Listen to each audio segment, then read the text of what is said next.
Hello, YouTubers, and welcome back to another episode of The Grandstand here on the Ohio Patriot Education Network YouTube channel. I am, as always, your host, Arrow the Ohio Patriot, and for this special 500th episode of The Grandstand, we're going to talk about Gunners of America, GOA, who are now threatening to turn on Trump over the fact that the Republican Party has made their platforms not have Second Amendment issues in it, is what it is, and basically going on their whole no compromise thing is what it is there. So I want to break this down because I posted something in NEU's Discord a little bit ago about it, and people were all kind of dragging me about it. That's what it is there. So I want to make this stance clear. Is what it is now. So the problem I have with this whole thing is, it's not the no compromise thing. Like, that's, stand on your principles, right? However, that being said, what you're essentially telling people to do in this situation, potentially, is just not vote at all in this election cycle. So you're taking an entire swath of voters out of the equation, which is fucking retarded, by the way. When you have an election cycle that we know full fucking well the Democrats are going to cheat their fucking asses off using a bunch of illegal aliens in this country, a bunch of people who shouldn't even be in the fucking first place, a bunch of people who legally don't have gun rights in this fucking country are using guns to commit crime in this country all the time. And you're going to tell American citizens who are legal gunners in this country, basically, oh, don't vote. Doesn't matter. Don't compromise your morals. Doesn't matter if the fucking Democrat Party, a party full of child molesting pieces of shit who are trying to grab your gun rights every single fucking day of the year for the last 50 fucking years or more. It doesn't matter if they, take it again. Doesn't matter if they try to fucking destroy our country. Doesn't matter if they try to create a fucking martial law. Doesn't matter if they try to create, death camps for you people that are gunners in this country. No. Just don't even vote, man, at all. It's fucking fine, right? No, it's not. Fuck you people, man. And I'll tell you that why. I don't care if it's FPC. I don't care if it's fucking GOA. I don't care if it's Ohio Gunners here. Every single one of these fucking groups in the last month of my life, actually, not even last month, the last week or two, I have gotten email after email from these people begging me for fucking money, dude. And then want to sit there and be all like, oh, but we're doing lawsuits to, help our membership out, basically. That's another thing, too, by the way. Like, whether it be FPC or GOA, yeah, they'll do a bunch of federal lawsuits. Whether it be, to challenge these anti-gun bans and stuff like that. But yet it's only their membership actually covering this shit. Which, by the way, to be a member of these organizations, you got to pay them fucking money. It's not de facto, hey, we're calling ourselves Gunners of America, so let's actually, back every fucking gun owner in America. Doesn't matter if we actually get a dime from them or not. They're de facto covered underneath the organization. That's what it fucking should be. You want to talk no compromise, motherfuckers? Let's talk about that fucking shit right now. Don't be telling me you're no fucking compromise when you're saying, oh, you must pass the entry level, you must pass the paywall to be part of our fucking org, is what it is. To be covered under these lawsuits and shit like that. Go fuck yourself, Eric Pratt, and the rest of you fucking assholes. I'm going to tell you that right now, dude. This is coming from Adam Rogers right now. Fuck you guys. You want to talk about no compromise, dude? I'm fucking no compromise, motherfucker. Every goddamn day of my life. For over 5 fucking years now. I went through a fucking federal swatting almost 5 years ago to the day, motherfuckers. And I have been no fucking compromise since that goddamn day. I have fought for gun rights in this state for fucking 5 years of my life. Every single day. Without taking a fucking dime from anybody. I spent over a year of my fucking life on the phones to state reps, to state senators, to the fucking governor's office, and everybody in between, dude. Talking to them about, hey, when are you guys going to pass constitutional carry? If it wasn't for people like me getting off our fucking asses and doing the fucking jobs y'all should have been fucking doing here, by the way, as far as I'm aware, you fuckers never came to my goddamn state to even testify for that shit. No, you look to people like myself and fucking Chris Dorn and all those other people like that. And you want to sit here and fucking talk about that shit. Or even worse, let's talk about the NRA for a minute, actually. Because they actually came here. What did they come here for at the end of the fucking thing? They came here to fuck us over. They came here to literally fucking shove a dick up our asses and put in bullshit Terry stops right at the fucking end of the legislation. You want to know why I'm fucking pissed? That's why I'm fucking pissed, people.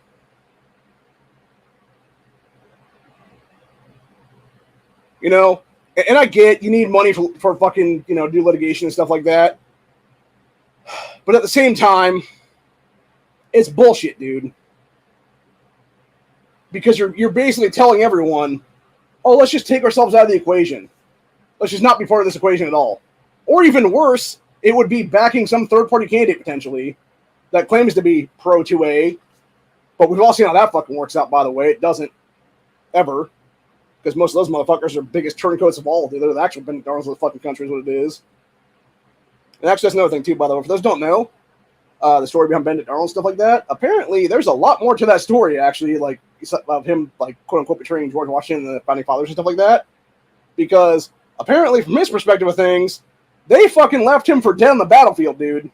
So, you know, like, way to be a bro, y'all. And you wonder why the guy fucking betrayed your asses later? Like, I probably would have, too, if he left my ass sitting on the fucking battlefield for death, to die, you know? It's fucking ridiculous, dude, is what it is. But no, the entire problem is, and I've seen it through every single one of them, dude. I've said here, that's why I've told everybody for years now. I said, I do not want you to donate to us. I don't give a fuck, honestly, at this point. I mean, if you want to donate money to me, that's cool, bro. I will literally take that money and buy a tank of gas to go down to the fucking State House and testify for stuff. That's what that money would go for, honestly, legitimately. Has anybody ever done that? No, unfortunately not. But the entire point is, by the way, we've only been at work for 2 years at this point. Under the network's moniker anyway. It was 3 years ago was when I created Ohio's Firearms Freedom, which was what was mostly used for that year between 2020, end of 2021, early 2022, throughout the year of 2022 there, to basically get to a legislation passed here to get constitutional carry on the books as what it is there. But that's the entire point, though, is I'm all in, motherfuckers. That being said, am I going to sit there and listen to a gun rights organization that doesn't have my best interest at heart to basically take myself out of the equation and even vote this year? No, fuck that, dude. You know why I'm not going to do that? Because guess what, motherfuckers? Y'all could have stepped up and been like, hey, you know what? Like, we get our no compromise stance and all that shit, but we're not compromising here, people. We are literally working for the betterment of this fucking country and to actually have the Second Amendment as it was written at some point down the line. And they could have literally been the fucking, like, the czar people for the 2A at this point, dude. You could have had the GOA literally writing legislation that would repeal the National Firearms Act 1934, the Gun Control Act 1968, the Hughes Amendment of 86, et cetera, dude. That's the thing, too, right? You look at the Hughes Amendment of 86, and you look at the NFA of 34. Both were done by the NRA, the National Rifle Association. It's been people in the GOA that have done the great things, that have helped back various legislation to get all the way to Supreme Court and stuff like that. And the thing is, too, it's like, you know, it's like these orgs want to take responsibility for doing this shit all on their own, is what it is, dude. But guess what? It wasn't them that were behind the Heller decision, dude. It was the Heller guy back in 2008 that took his own money and fought this shit at the Supreme Court. Also, they weren't actually technically behind the Bruin decision. The Bruin decision was created by the New York Rifle and Pistol Association, a local, statewide 2A group at that point. And I believe it was at some point the GOA or FPC or whatever it was got involved in that one with, like, either, you know, assigning their lawyers to it or something like that and helping those guys out and stuff. And then eventually getting people to notice it and help the money be funded there to that org is what it is, so they could actually fight the shit from the court is what it is. We're good on them on that one, dude. Like, I'm not going to drag them for that, obviously. If I'm actually remembering that correctly. But the entire point I'm trying to make is, though, it's fucking stupid to tell someone to basically remove themselves from the equation because you want to be a single-issue voter. That's the problem with a lot of our election cycles anyway, dude, is the whole single-issue voter bullshit is what it is, dude. Like, no, you should be voting for what's best for your family at that point. Was, like, honestly, you know, getting Trump and J.D. Vance into office, will it bring my mother back? Will it bring my uncles back from the grave? No, it won't, dude. Do I partially blame Trump for their deaths? Yes, because he created Operation Warp Speed is what it was. Does that mean he's not going to be the best person for the fucking job getting back into office and making our economy able to be livable again? Like, that's the entire point. Like, I seriously, dude, I went to the fucking gun shop the other day. Every single box of ammo I looked at was at least $2 to $3 more under piece of shit cheater Biden than it was under Trump's administration any year that he was in office there. The same thing with guns, for that matter. Every single gun was at least like $20 to $50 more expensive than it was 4 or 5 years ago. And yet these people just want to like be like, oh no, out of the equation, stuff like that. But let's go ahead and actually read the article. Here's what it is. So anyway, it says gun group threatens to turn on Trump for leaving firearms protections off RNC platform. Which, by the way, it's not like the Republican National Committee platform is the fucking GOP platform or the Republican platform for that matter, dude. It's whatever the platform was for this legitimate convention, I believe is what it is. And by the way, it's not like the Democrats 4 years ago didn't put something on the DNC platform there that was literally an attack on our rights at that point, dude. It was literally attacking our gun rights through BS legislation like red flag laws, universal background checks, magazine bans, safe storage laws, all that kind of crap like that, dude. Like, seriously, this year alone, dude. And by the way, I want to point something out, dude. As the executive director of Ohio Patriot Education Network of Ohio's Firearms Freedom, I have literally spent every day of my life, this General Assembly here in Ohio, being a one-man band, calling up people in the fucking State House in the last 6 months now, and being like, why have you guys not gotten HB 51 through? Which, by the way, is the Second Amendment Preservation Act right now. It would make Ohio 2A sanctuary. That's what I've been fighting for the entire year right now, dude. That's what I'm fighting. Like, even when my mom was in the fucking hospital, we weren't sure if she was going to make it or not. We thought she was going to. And then she died out of nowhere. Like, I'm fucking grieving, and I'm still fighting for Second Amendment rights at this point, dude. By the way, tomorrow will be the 6-month anniversary of her death, for those who don't know.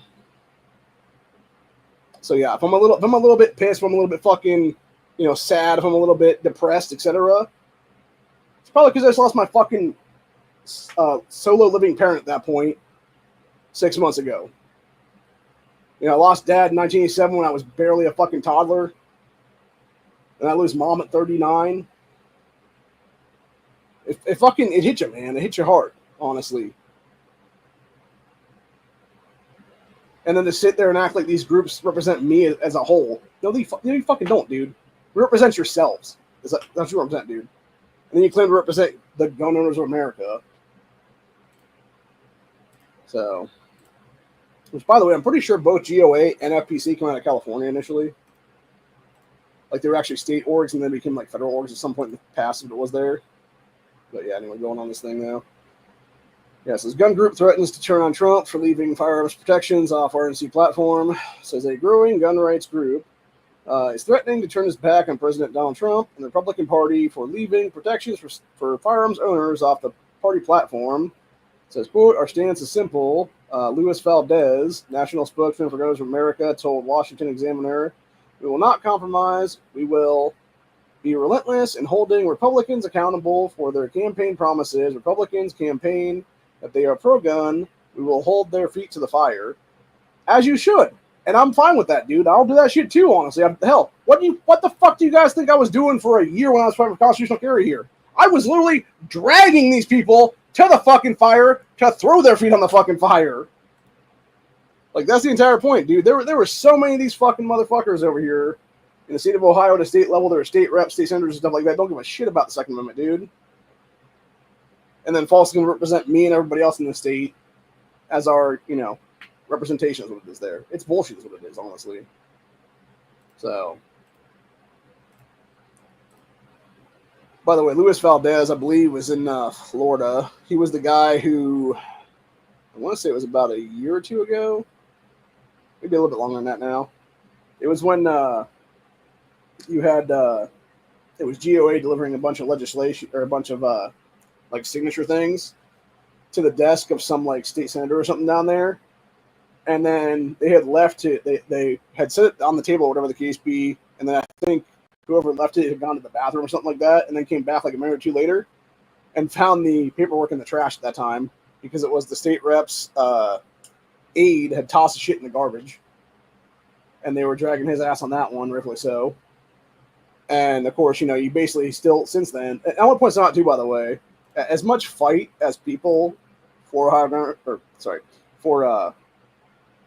Gunners of America have done in Florida there as their chapters or whatever there, they still have yet to get DeSantis to repeal red flag laws in that state, dude. Like, seriously, you've had Florida with red flag laws for like 6 years now that are unconstitutional as fuck, that violate pretty much the entire Bill of Rights and the 14th Amendment of the Constitution, and yet nothing's been done to repeal that shit. And DeSantis' entire thing, they're going to be pro-gun there too, for that matter. And I haven't heard it. I've not seen any articles at any time in the last 6 years there of them dragging DeSantis at that point, being like, "Why the fuck aren't you repealing red flag laws, dude?" But yeah, you clearly no compromise. Very interesting, isn't it? So, just saying, man. Anyway, said that includes Trump for the GOP. Luis Valdez said, GOP's platform for the last 8 years is very solid, and for that to be scrapped and thrown away is quite perplexing and foreboding for gun owners, especially because of the past history of Trump's administration. So, okay, here's the problem I have with that, right, though? So, basically, what he's trying to say is that the last 8 years GOP platform here has been, like, basically, oh, we're pro-gun. And then you know what happens, dude? Whenever they have the majority, they do fucking nothing for us. Seriously. Under Trump's administration, they had the presidency, the House, and the Senate from 2017 through the 2018 midterms. And you know what they fucking did? They shit the fucking bed.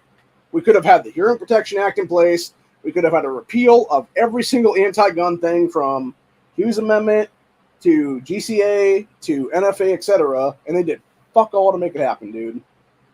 And you know why that is? Because you have a shitload of fucking rhinos like Mitch McConnell, Lindsey Graham, etc. Marco Rubio's another one of them, by the way. It represents Florida over there, Lewis. So who's voting that asshole in place, dude? Because it sure shit ain't me. It'd be your fucking state there, buddy. So, you know, again, just saying.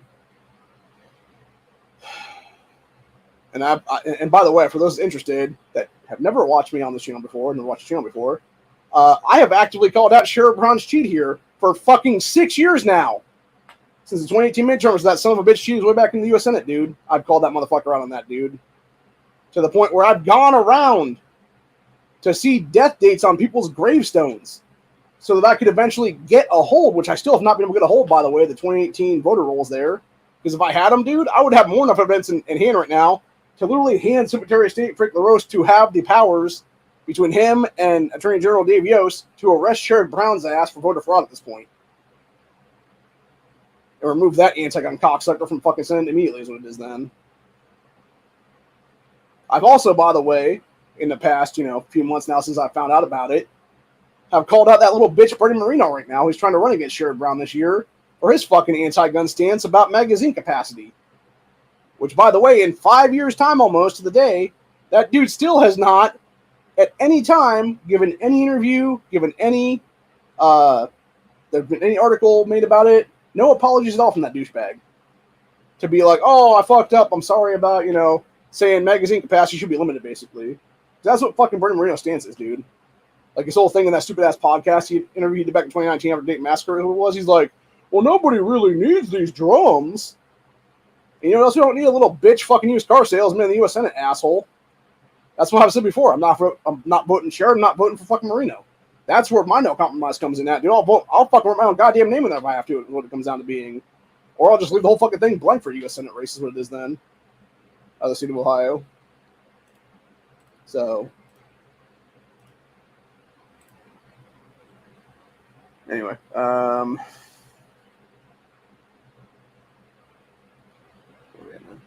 Yeah, it said Luis Valdez faulted Trump for rifling on gun control, specifically pointing out that he praised Florida state legislator in March 2018 for passing gun control measures. So Valdez predicted Trump and GOP's snub to gun rights activists and the party platform could backfire. Or again, it could, like, here's the thing, right? And again, you think about it from my autistic brain. This is what I'm thinking on right now, dude. Who's to say that this is kind of the same thing when you have like a gang, right? Like you have this gang that gets arrested, gets removed. We've seen it, by the way, with the cartels over the years and stuff like that as well, where it creates this power vacuum. And then you got a bunch of people trying to fill that power vacuum. You guys could be doing that right now. They want to leave gun rights off the fucking platform. Call them out on that shit and be like, hey, we'll fucking write you the damn platform at that point, bro. Like, you have the perfect opportunity right now as a leading organization in this country to be the go-to guys to make sure to reinforce the Second Amendment once again. You know, there's a reason why I've done an Oathbreaker series on this channel before. Because I will call out people for fucking with the Second Amendment, for fucking with our rights, for being a bunch of deprivers of America's constitutional rights. And why that legislation, why deprivation of criminal law should be a federal felony, not a fucking misdemeanor in all 50 states is what it is, dude, like it is right now. Because even if it was just a state felony across the board now, we, the people, would have the ability to arrest these motherfuckers through citizens' arrests. But because it's a misdemeanor crime they're committing when they're, you know, pushing forward anti-gun legislation, etc., there, we do not have the legal authority to do that right now. And that's exactly what they want to keep that a misdemeanor, because they know if they had it be a felony, we could actually hold their feet to the fire legitimately. And that's the biggest problem right now, is that we are not coming to, and again, it's this kind of shit that basically, you know, is like disillusionment. It basically separates us. It completely flips us around is what it is there, dude. And that's the problem right now. Instead of being united, you're trying to create division is what it is here.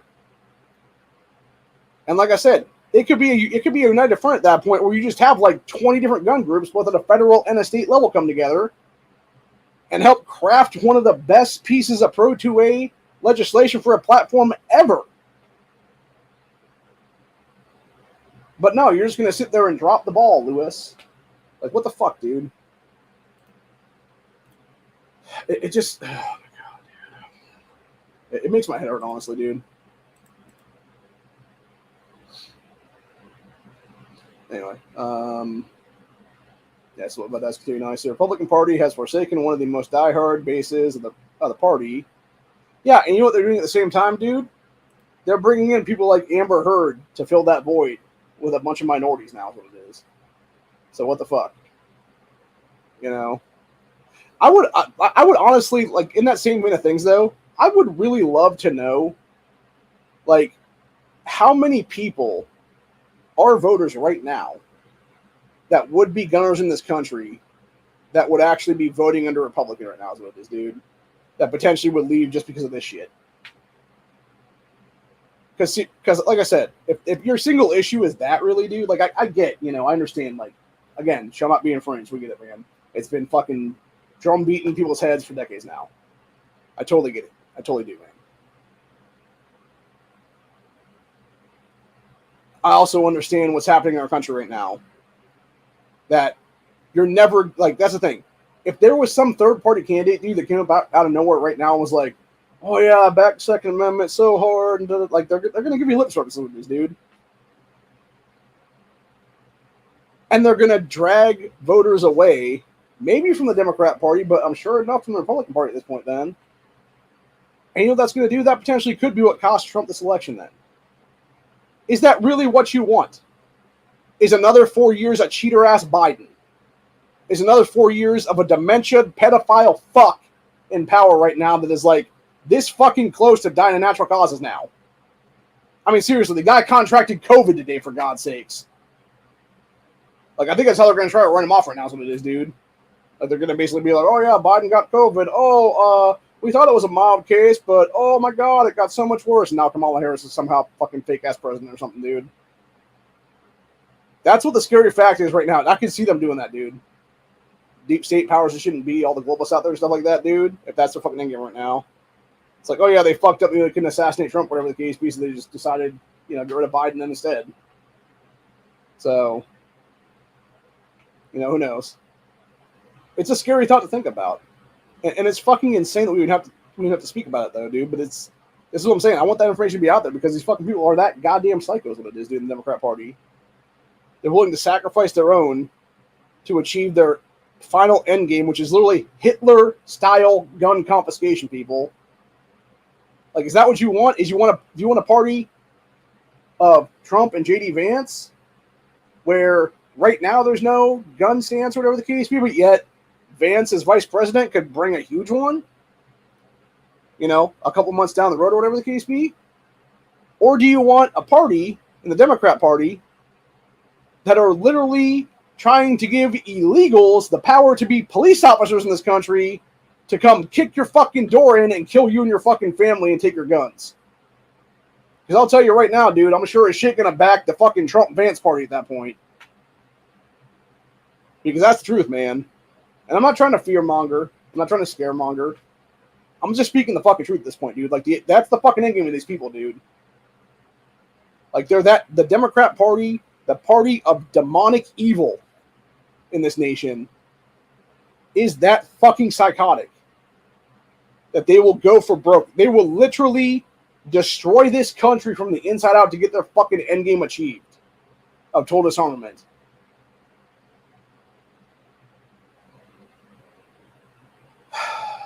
So, yeah, it's just very, very tricky.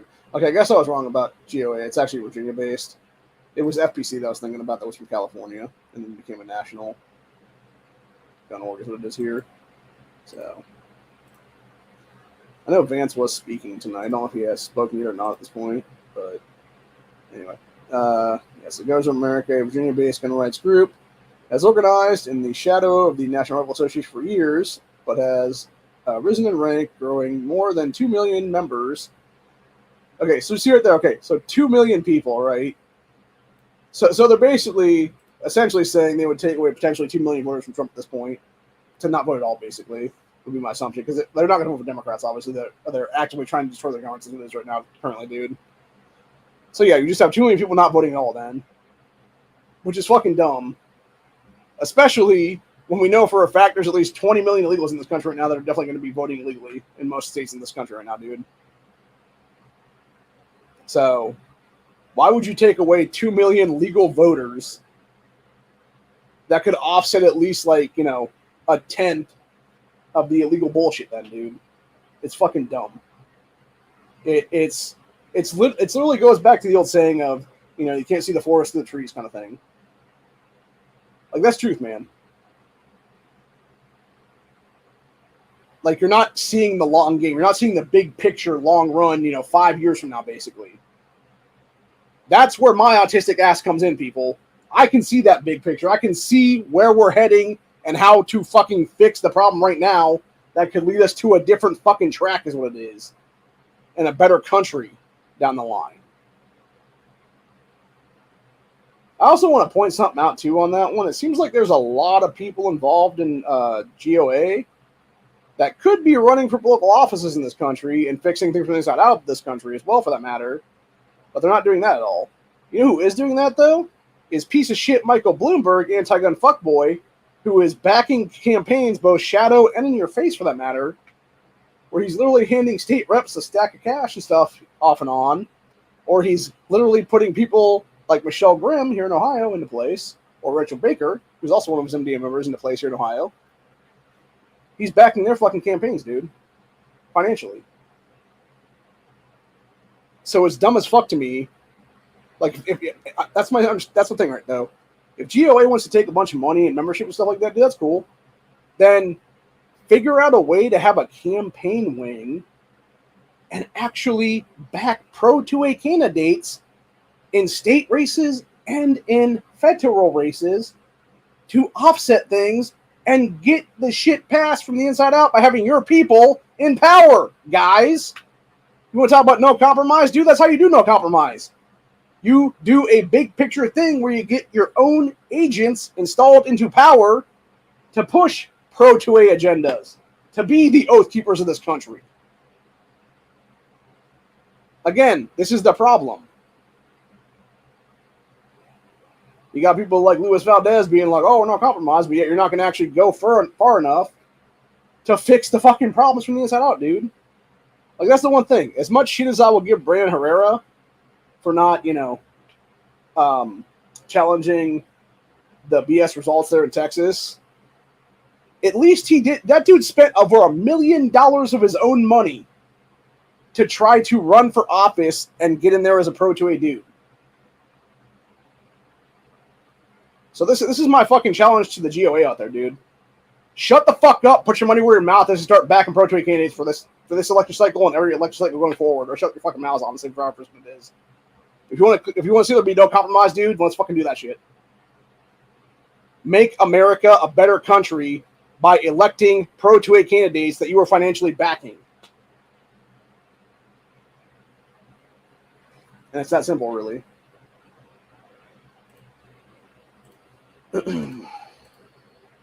So, anyway. Let's see here now.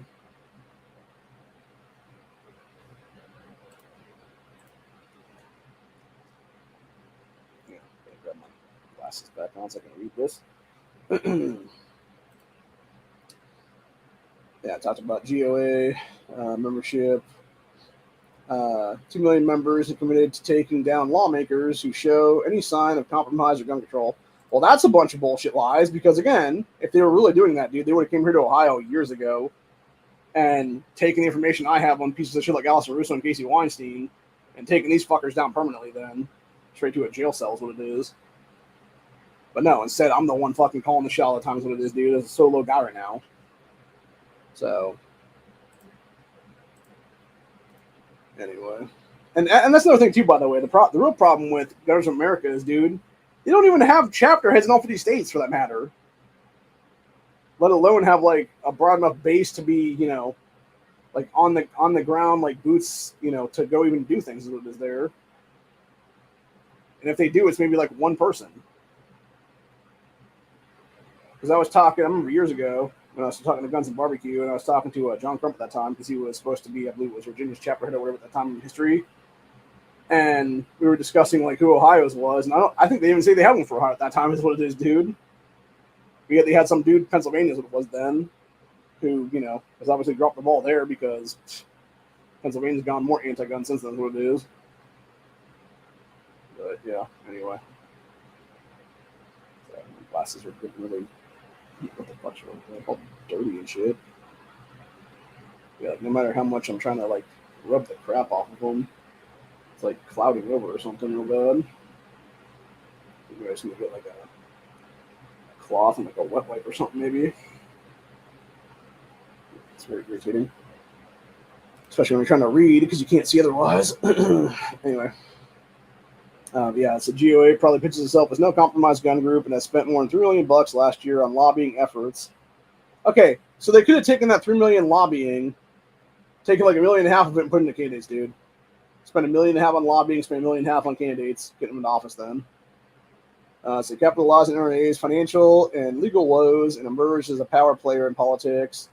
Said, quote, "We will continue holding any and all lawmakers accountable.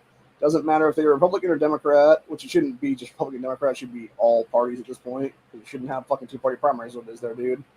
Says GOA is not an organization that carries water. For the political party, we are an organization that protects, defends, restores, and expands Second Amendment. Then where the fuck were you during constitutional carry hearings here in Ohio 2 years ago when I was working my ass off for that entire year, guy? Again, I'm going to question your shit on that one, people. Because I don't remember seeing you here at all. I was here, though. I was doing my fucking work. So, anyway. So we don't care if someone has an R or a D next to them. We hold them the same, GOA said. I'd like to know exactly who from GOA said that is what it is. And it says GOA's forceful comments come just days after Trump was shot at a rally in Pennsylvania. So while GOA has always been known for its embrace of gun rights, some are questioning, there you go right there, some are questioning the decision to quietly strip Second Amendment from its platform and slash all the mentions of gun policy from positions. And see, even I questioned it the other day, by the way. I'm like, yeah, it's fucking retarded for the GOP to do that stuff, dude, is what it is. So, yeah, it's a Republican Party platform downplaying Second Amendment issues comes as gun rights movement finds itself in a precarious position politically. Jake Fogelman of The Reload wrote, so as guns have become increasingly polarized along party lines, gun rights supporters have found themselves reliant on Republicans for political support. Said Biden has made gun control a fixture of his tenure in office and is already campaigning on more sweeping proposals, including a ban on sale of AR-15s in a potential second term. We've all talked about it before. They got the Go Safe Act and stuff like that now is what it is, which I'm surprised. I haven't heard anything about that this week yet, but I'm actually surprised that the fucking Dems are not trying to push that shit in Congress right now. Like, try to push that stuff through and make out like Trump's assassination attempt is what it is there, dude. And maybe they haven't because they might be on vacation because they're just lazy bastards what it is there. I can see that being the case right now. So, anyway. So at the same time, the GOP's current standard bearer has continued to seek support from NRA and make promises and speeches to the group. Said he has been fickle on gun policy at times. His felony convictions also mean he can no longer legally own or possess firearms, meaning Trump knows what it is. So the funny thing about that, though, right? Like, and I've talked about it before many times, dude. So I love how, whether it be GOA or anything like that, I think that Trump is this pro-2A fucking messiah, basically, dude. The guy is a 90s Democrat, people. He did not give a fuck about guns 30 years ago. He really doesn't give a fuck about guns today. Like, that's the whole point. You know who does, possibly, though? Is his VP pick, J.D. Vance. That's who you need to be getting fucking contact with and talking to about writing fucking policy for the goddamn platform at this point, dude. Like, seriously. This is the perfect opportunity. Strike while the iron is fucking hot, people. You want to be no compromise? Go to Vance and be like, hey, let's do this shit, buddy. Throw out the fucking bone and see if he accepts it or not. Like, goddamn, man. Fuck.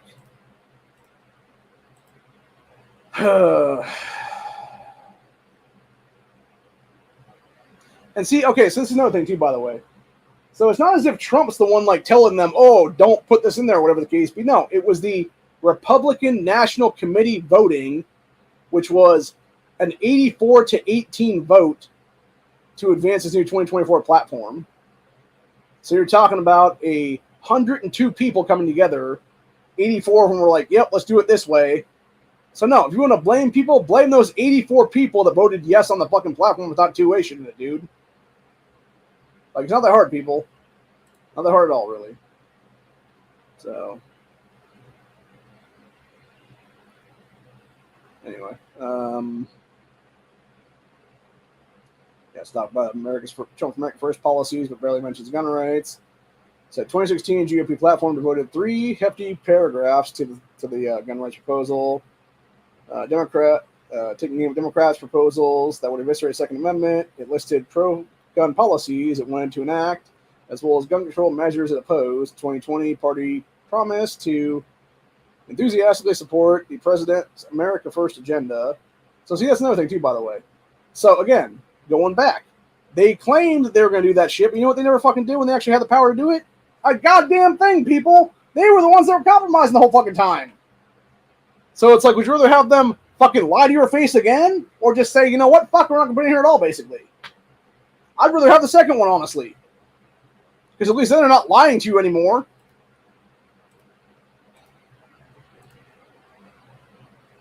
Again, we're not meant to be a two-party constitutional republic. We're meant to be about fucking 150, honestly, at this point. That's the problem, is we have two-party primary states like mine or any other fucking state in this fucking nation, pretty much. I mean, I guess Texas is not that way, but yeah, most other states are what it is, dude. Ohio, Pennsylvania, all these ones like here in the East Coast and shit like that, dude. Or Rust Belt, actually, is what would be here. Breadbasket of America. Anyway, so 2024 platform makes only a passing reference to gun rights in this listing of 20 promises that we will accomplish very quickly when we win the House and Republican minorities. I win the White House and have Republican majorities in the House and Senate. So the right to bear arms is grounded in the defending the Constitution, which carries in at number 7 is what's there. So NRA had more measured response to the news. Says Trump and the RNC went with a more converse platform this year while still maintaining support for Second Amendment right to keep and bear arms. Randy something or other, executive director of the NRA Institute for Legislative Action, which would be their legal wing there that does campaigning and stuff like that, and like lobbying and shit. To Washington Examiner, it said President Trump, Senator Vance are strong supporters of gun rights in the NRA, and the NRA looks forward to their victory in November. Fuck the NRA, dude, seriously. So the move is to pare down the language, and the party platform caught some of the GOP faithful off guard. says, quote, I wasn't aware of it, and I'm surprised. Former Arizona Governor Asa Hutchinson told the Examiner, said, I did look through it, and it's just like Trump's imprint was everywhere in there. But no, didn't really notice that, and didn't really surprise me. By the way, Asa Hutchinson is a fucking rhino sack of shit, dude, who should have been literally tried and convicted for high treason at this point already for the shit he pulled during COVID. That guy should be getting criminal misdemeanor charges right now for the crap he pulled there in Arkansas, man, as the governor there at the time. So yeah, fuck that cunt. And it's a similar Hutchinson's who called the omission stunning. Said Iowa State Senator Tammy Nichols also said she was unaware of the changes. Yeah, and that's the problem, dude. Because again, these are the people dropping the fucking ball, man. Because they're actually part of these things. Like they're the ones dropping the fucking ball and being like, "Oh wait, you mean they changed things here? Oh my god, I didn't pay attention at all." Like, no, that's on you to not be paying attention to that shit, man. And she continued on and said, "This really wasn't on my radar." Exactly, because you weren't fucking paying attention, ladies, what it is. So adding that she would have to see exactly what they have in it and how they worded things. So Tammy thought GOP might be making it more of the states' rights issue, but wasn't sure. I mean, the thing is, it should be a states' rights issue, but it should also be a federal issue for the matter, too, dude. And it should be literally Second Amendment as it's fucking written. Well-regulated militia being necessary to secure a free state.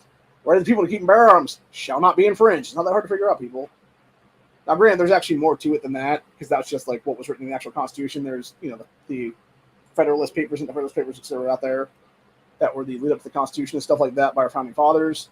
And there's like more paragraphs and stuff like that in there of like, it breaks down like the individual right of gun ownership in this country and how it shouldn't be compromised and all stuff like that's what it is there, dude. So, yeah. Anyway,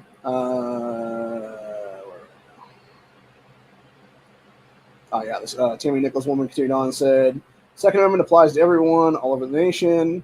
So yeah, I hope that it's something though that it's not been thrown out just willy-nilly. Said others such as Vance Patrick, chairman of Michigan's Oakland County Republican Party, said the overwhelming consensus from the state delegation was that language used would attract more people to the party. And see, I think that's what it is. It's you have them wanting to win is what it is. And there's people out there right now that are disaffected Democrats that are anti-gun in some cases, or at least, like fence sitters when it comes to gun ownership in this country and stuff like that. And it's like, yeah, if you got people that are like, oh, we're going to be so hard on, this thing or that thing, whatever the case be, it's like you're not going to attract those people to vote for you, is what it is then. Which, I mean, is that a good thing? Is that a bad thing? It's hard to say, honestly. The thing is, I've said it before, I'll say it again, dude. I said it earlier today. I want to fucking win, people. I want to stop a damn civil war from happening in this fucking country right now. Because that's where we're heading right now, people. So yeah, why would you potentially take off almost a couple million people that could legally vote in this country from being able to vote for a political party or a political candidate? That's fucking retarded, dude. That is some fucking smooth-brained leftist retard logic at that point.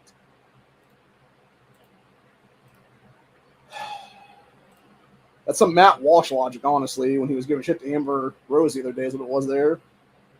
So, and by the way, my stance has kind of changed on her in the last day and a half, actually, on that one. So, anyway, going back to that Vance Patrick guy, he said, 2024 GOP platform accomplishes something that has been missing for previous years, simplification of language so that you don't have to be an expert in political science or public policy to understand it. Patrick told the Washington Examiner, it said it reaffirms GOP's commitment to the Constitution and the rights of individual states, of individual states to pass laws to cover issues not governed by the Constitution. Now, granted, that being said, Second Amendment is governed by the Constitution, so there's that. So it reaffirms our commitment to ensuring every American has the right to defend themselves by keeping and bearing arms. Reaffirms our commitment to the critical ally. See, this is an issue I have right here, honestly. So it reaffirms our commitment to our critical ally Israel and our fight against anti-Semitism, he added. Again, dude, like, why is it that we're so, like, Like, it's like, I don't understand like, the whole Israel thing, dude. It just fuck Israel and Palestine both. Seriously, that's what I'm saying on that one, dude. Like that's where I don't compromise on, dude. It's America first and only, motherfuckers. Fuck every other goddamn nation besides that, dude. Until we get our shit fixed, they can all go eat a dick. Preferably my own at this point. I'll just fucking shove it in and let them suck it off, dude. So, anyway. Just to be clear, I'm actually just talking about blows. I'm not about actually eating my cock, as it is. But no, seriously, though. Yeah, and that's another thing, too, right there. Trump's message to RNC is unity. Like, it's not hard to figure out GOA. Or, yeah, GOA, North America. It's just, and again, it's them being divisive at this point, dude. It's fucking stupid, is what it is. Anyway, it said calls and emails at the RNC and Trump campaign for comment were not returned. And then we got the poll for should Secret Service Director Kimberly Chattel resign after Trump's assassination attempt? 87% almost yes. Yeah, she shouldn't even be allowed to resign. She should be fired on the spot and charged criminally with that shit. Because she was definitely trying to help that guy kill Trump that day, man. It's fucking insane what it is. But anyway, I'm going to go check X real quick because I want to see if we do have Vance's speech up there yet or if he's already spoken or not. So I kind of want to hear. Oh, I think this is Judy's wife right here talking. His idea of a good time is playing with puppies and watching a movie bathe. Yeah, first here's Judy's wife talking right now. The most determined person I knew with one overriding ambition: to become a husband and a father. Just to be fair to YouTube, this is fair use. Family that he had longed for as a child. My background is very different from JD's. I grew up in San Diego, in a middle-class community.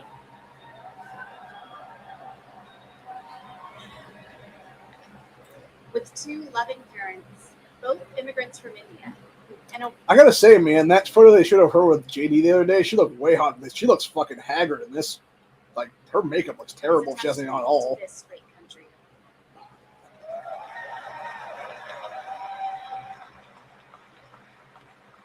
Although at least she's not like Kimberly Guilfoyle looking bad, dude. Kimberly Guilfoyle, holy shit.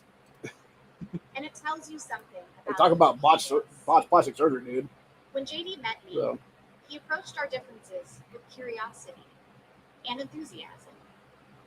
He wanted to know everything about me, where I came from, what my life had been like. Although he's a meat and potatoes kind of guy, he adapted to my vegetarian diet and learned to cook food for my mother, Indian food.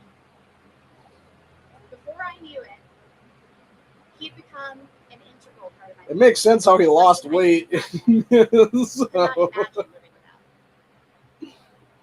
The JD I knew then is the same JD you see today, except for that beard.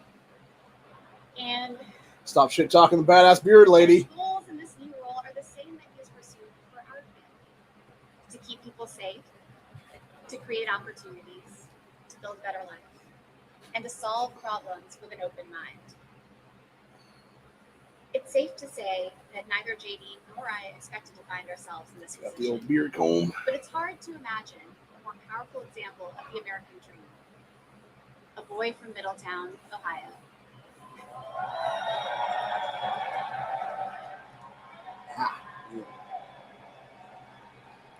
Big old wrestling on that one.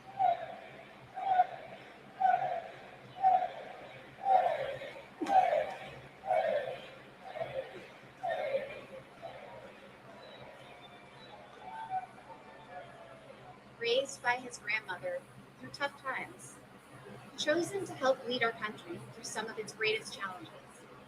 I am grateful to all of you for the trust you placed in him and in our family. And with that, it is my great privilege to introduce my husband and the next Vice President of the United States, Damn right. JD Vance. I definitely want to hear what JD has to say on this one then.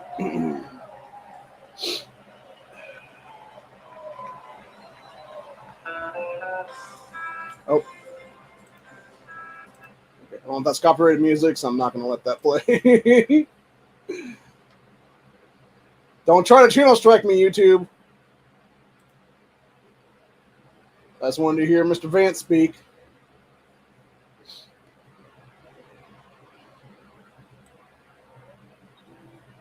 Okay, it's still playing a song. I'm sure it'll play for a couple seconds here until he actually gets on the mic and starts speaking. By the way, if anybody knows where I can get a big-ass Trump Vance, either one of the big old signs or like a big-ass flag, hell, if anyone wants to send me a big-ass Trump Vance 2024 flag, I'll fucking fly that shit in the house, dude, proudly. Of course, I'm not going to fly it outside because my neighbors are fucking left-wing nuts is what it is in some cases around here, so... I don't think they would do anything, but, you know, depending on where I flew it around the property and stuff like that, it might be a situation where, like, you know, motherfuckers might be trying to fuck our shit up is what it is here, and plus we're selling the house, so it's going to be a rental property then. But, anyway. Let's see if that's speaking then. Just chanting JD, JD, JD. Yeah. First of all, our lucky guy. Isn't she lovely? Amazing.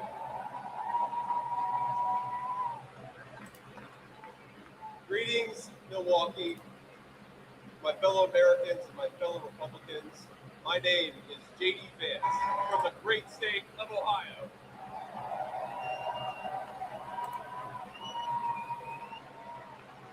Check and see if any of them are. Yep, they are. Wait, I am. Oh, wait, I am. Jesus, dude. You guys, we're gonna chill with the Ohio love. We gotta win Michigan too here. So.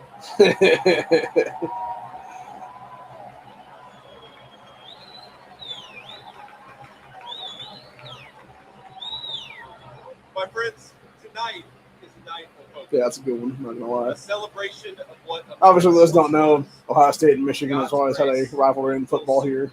So. Mom used to love to watch the Ohio State Michigan game every year. And it is a reminder of the sacred duty we have to preserve the American experiment, to choose a new path for our children and grandchildren. But as we meet tonight, we cannot forget. Don't forget great grandchildren. Could have been so much different. Yep. Instead of a day of celebration, this could have been a day of heartache and mourning. For the last 8 years, President Trump has given everything he has to fight for the people of our country.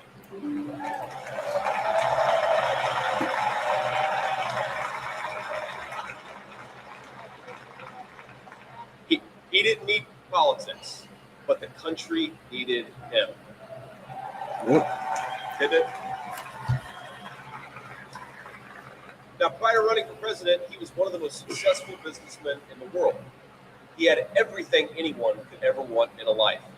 And yet, instead of choosing the easy path, it's not how long this is going to go for. I got to do stuff on my phone right now for gaming. Slander, and persecution. And he did it because he loves this country.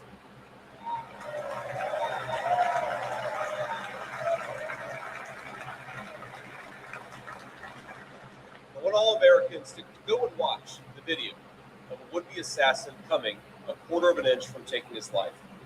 Consider the lies they told you about Donald Trump, and then look at that photo of him defiant, fist in the air, when Donald Trump rose to his feet in that Pennsylvania field. All of America stood with him.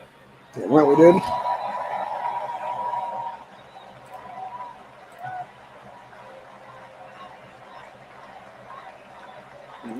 Trump there doing his thing.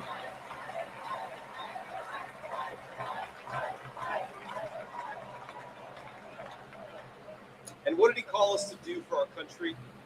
To fight. To fight for America. Even in his most perilous moment, we were on his mind. His instinct was for us, for our country, to call us to something higher, to something greater, to once again be citizens who ask what our country is. You know what I haven't seen with this convention so far? I just realized that. I haven't seen Melania and I haven't seen Barron. He must be stopped at all costs. But how did he respond? He called for national unity, for national calm, literally right after an assassin nearly took his life. Mm-hmm. Exactly. Exactly.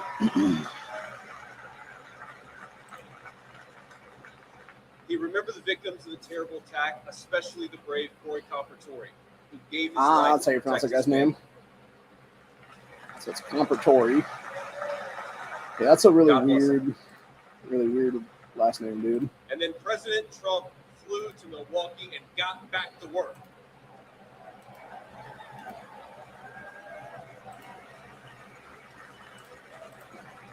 Now that's the man I've gotten to know personally over the last few years. He is tough, but he cares about people.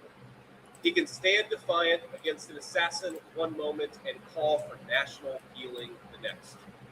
He is a beloved father and grandfather, and of course, a once-in-a-generation business leader. He's the man who is feared by America's adversaries, but 2 nights ago, and I'll share a moment, said goodnight to his 2 boys, told them he loved them, and made sure to give each of them a kiss on the cheek. And I will say, Don and Eric squirm the same way my 4-year-old does when his daddy tries to give him a kiss on the cheek. Sorry, guys.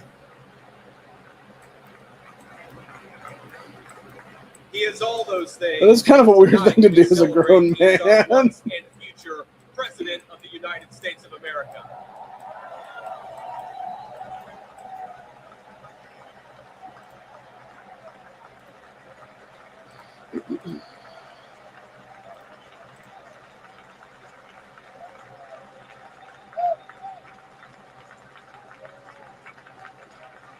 Now,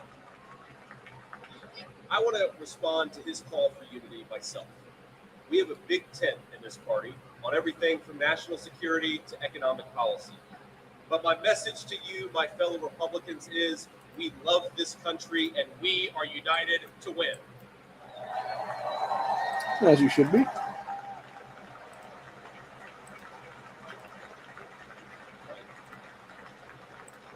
Now, I think our disagreements actually make us stronger. That's what I've learned in my time in the United States Senate, where sometimes I persuade my colleagues and sometimes they persuade me. And my message to my fellow Americans, those watching from across the country, is shouldn't we be governed by a party that is unafraid to debate ideas and come to the best solution? Damn straight.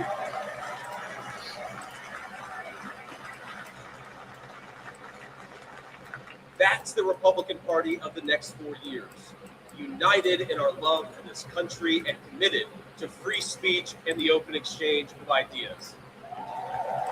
Sounds good to me.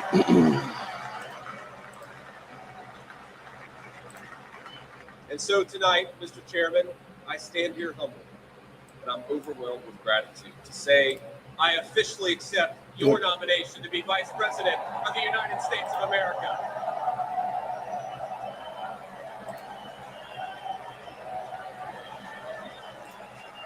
Sounds good.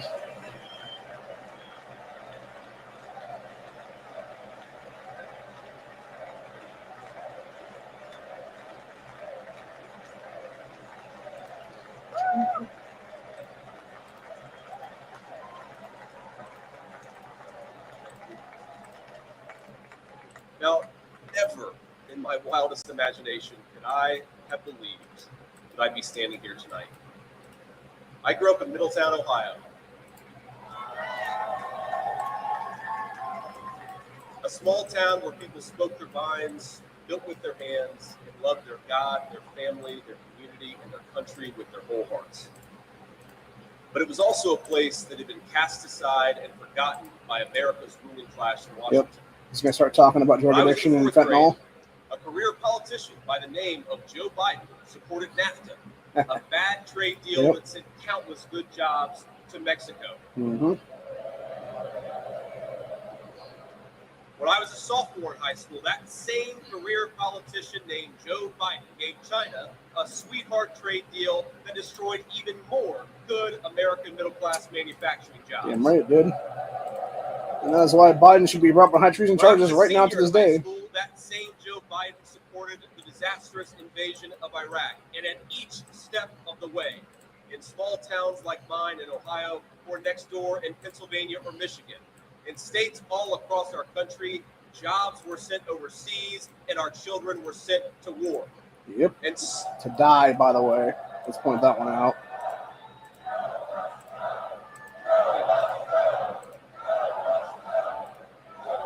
From right there, I thought they were showing no more wars, but they were saying Joe must go.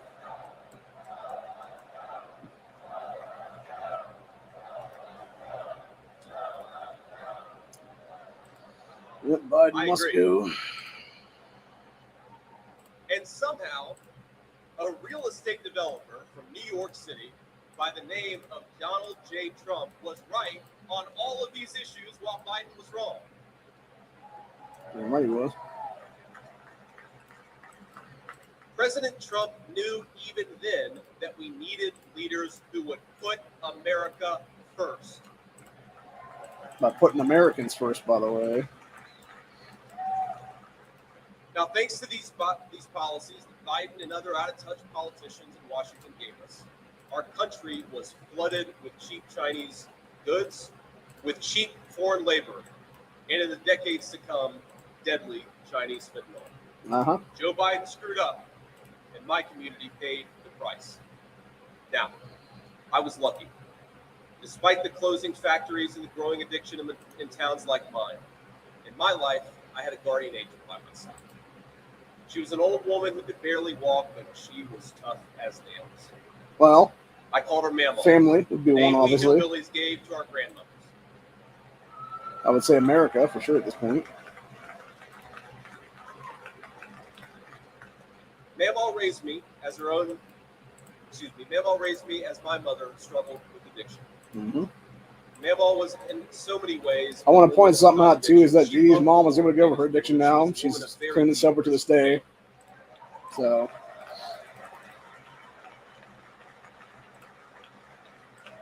But she also loved the F word. I'm not kidding. She could make a sailor blush. Sounds like my kind of woman. Told me when she found out that I was spending too much time with a local kid who was known for dealing drugs, that if I ever hung out with that kid again, she would run him over with her car. Damn. That's true. And she said, JD, no one will ever find out about it. Well, I mean, they are in the backwoods of Ohio, man. There's a lot of places to hide some dead bodies. So there's that.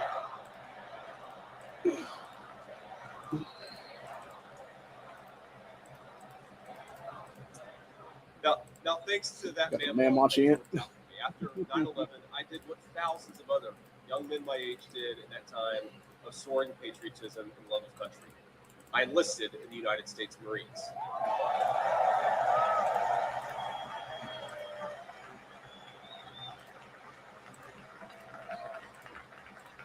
Simplified to my fellow Marines. Now, I left the Marines after 4 years and went to the Ohio State University. That's now super compromised, by the way, by college-age commies. I'm sorry, Michigan. I had to get that in there.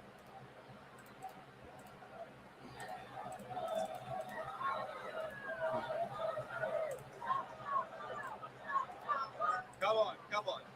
We've had enough political violence. Now, after Ohio State, I went to Yale Law School, where I met my beautiful wife. And then I started businesses to create jobs in the kind of places I grew up in. Now, my work taught me that there is still so much talent and grit in the American heartland. There really is. Yes, there is. Yes, there is. Fuck.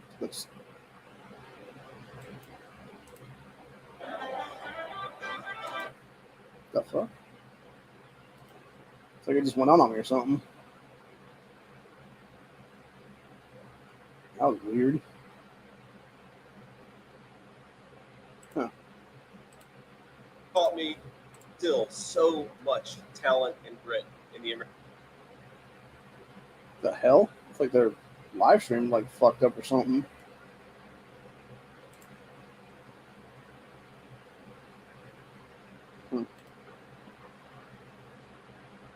Now, after Ohio State, I went to Yale Law. Okay, so that Matt's a little bit back on this right now.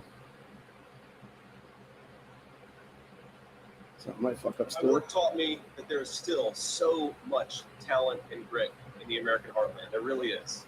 But for these places to thrive, my friends, we need a leader who fights for the people who built this country. So it might just be a fuck up. So he on went to the Yale Law system. School. Is he actually a lawyer? Or he just went to law school? Yeah, is anyone talking about that? I'm gonna see if I can find another stream. Maybe I'll look at Charlie Kirk's stream, maybe. Since it's not, the X version's not wanting to play proper right now for some reason. Yeah, I know they just cut it out at like 4.5. That's fucking retarded. Alright, well, he was talking about his time in law school apparently, so let's go ahead and see if we can find him. Here's what it is. God damn it. In Google. So I gotta go fucking announce what it is. I was just getting interested in JD's speech, and the fucking dumbass has cut it off there on X. What it was? Let's see what we got here now. Beautiful kids. Ewan, who's 7, Vivek, who's 4, and Mirabelle, who's 2. Now, they're back at the hotel, and kids, if you're watching, Daddy loves you very much, but get your butts in bed. It's 10 o'clock. Yeah, that was Vance talking about the stuff. But my friends, things did not work out well for a lot of kids I grew up with. Every now and then, I will get a call from a relative back home who asks, "Did you know so-and-so?" And I'll remember a face from years ago, and then I'll hear they died of an overdose. Yep. As always, America's ruling class wrote the checks. Communities like mine paid the price. For decades, that divide between the few with their power and comfort in Washington and the rest of us only widened. From Iraq to Afghanistan, from the financial crisis to the Great Recession, from open borders to stagnating wages, the people who govern this country have failed and failed again. Damn right they have.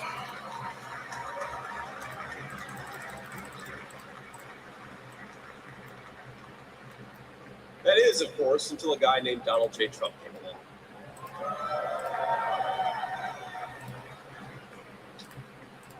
President Trump represents America's last best hope to restore what, if lost, may never be found again. A country where a working class boy born far from the halls of power can stand on this stage as the next vice president of the United States of America. Damn right.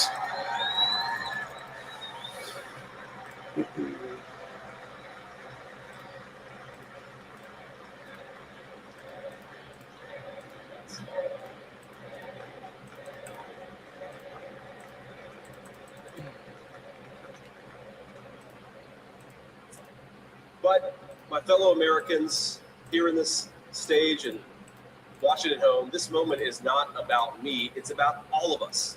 And it's about who we're fighting for. It's about the auto worker in Michigan wondering why out-of-touch politicians are destroying their jobs. All right. It's about the factory worker in Wisconsin who makes things with their hands and is proud of American craftsmanship.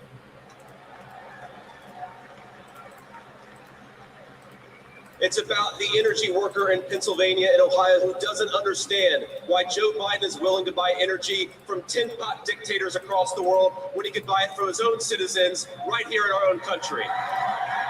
Fucking ain't right, buddy.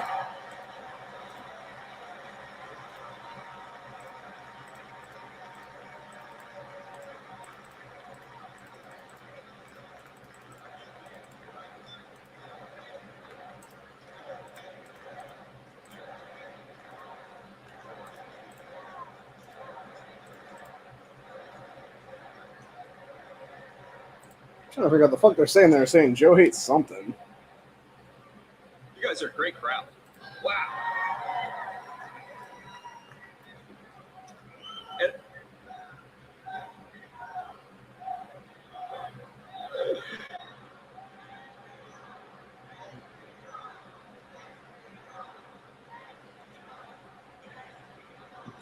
Ugh.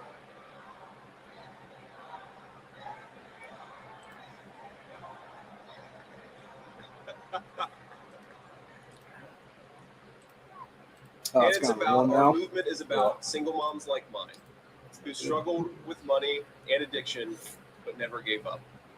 And I'm proud to say that tonight my mom is here 10 years, Oh, clean and there sober. she is. I love you, Mom. 10 years, clean and sober. That's awesome.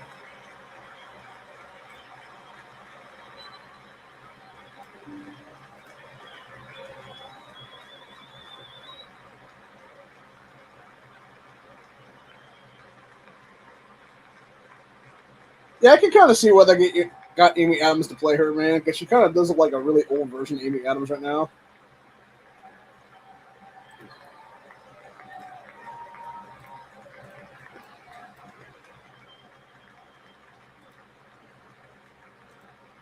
I'm obviously talking about in the biopic they did, the Bill Elegy.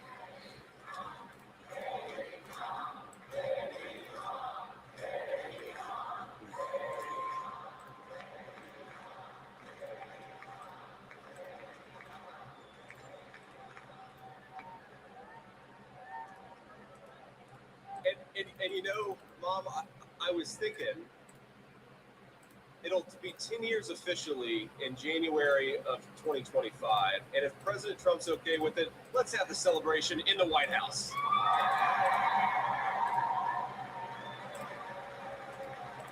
Mm.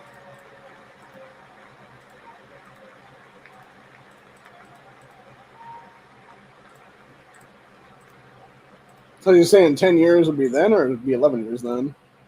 And our movement, You ladies saying and 10 years gentlemen, then? is about grandparents all across this country who are living on Social Security and raising grandchildren they didn't expect to raise. Yep. And while we're on the topic of grandparents, let me tell you another mammal. Now, my mammal died shortly before I left for Iraq in 2005. And when we went through things, we found 19 loaded handguns. They were... Also, it's all handguns, apparently. Here, I was thinking of some shotguns and stuff.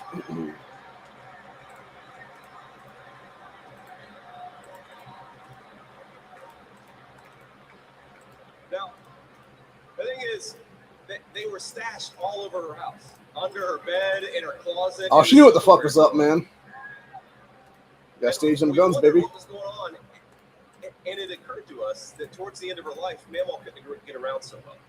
And so this frail old woman made sure that no matter where she was within arm's length of whatever she needed to protect her family.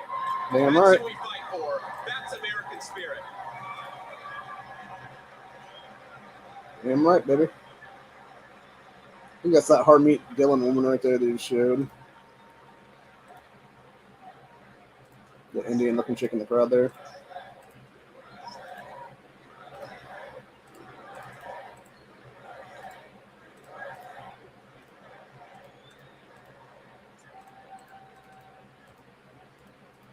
Now, Joe Biden has been a politician in Washington for longer than I've been alive. 39 years old. Same thing with Marcy Kaptur, too. Is not much further behind. For half a century, he's been the champion of every major policy initiative to make America weaker and poorer. And in 4 short years, And now his old ass has COVID. Trump reversed decades of betrayals inflicted by Joe Biden and the rest of the corrupt Washington insiders.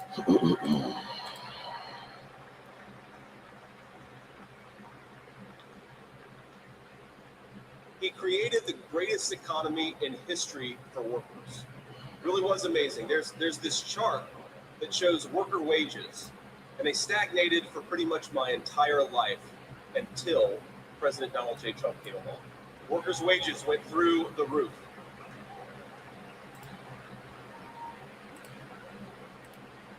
And just imagine what he's going to do when we give him 4 more years. Yes, give me all the monies.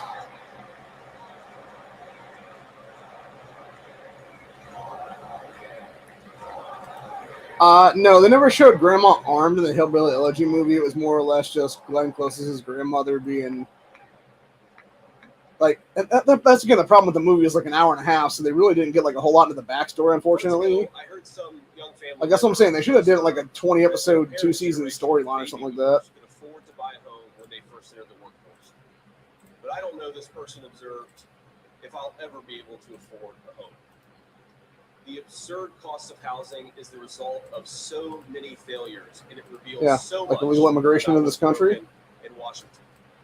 I can tell you exactly how it happened. Wall Street barons crashed the economy, and American builders went out of business. Mm-hmm. As tradesmen scrambled for jobs, houses stopped being built. The lack of good jobs, of course, led to stagnant wages. And then the Democrats flooded this country with millions of illegal aliens. Mm. So citizens had to compete with people who shouldn't even be here for precious housing. Damn right. Not to mention food, not to mention everything else, gas, all that stuff like that. And many of the people that I grew up with can't afford to pay more for groceries, more for gas, more for rent, and that's exactly what Joe Biden's economy has given them. Damn right.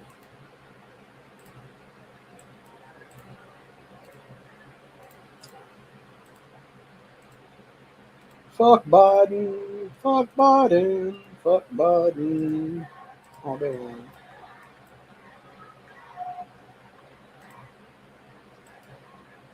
So prices soared, dreams were shattered, and China and the cartels sent fentanyl across the border, adding addiction to the heartache.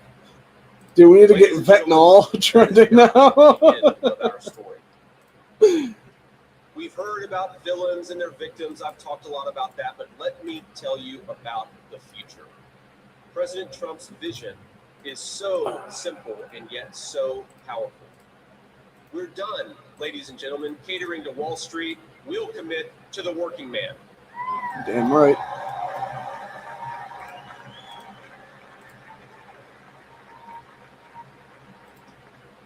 We're done importing foreign labor. We're going to fight for American citizens and their good jobs and their good wages. Does that mean we're going to be getting rid of H-1B visas and all the other shit that allows all these people to come to our country then, buddy? We're done buying energy from countries that hate us. We're going to get it right here from American workers in Pennsylvania, in Ohio, and across the country.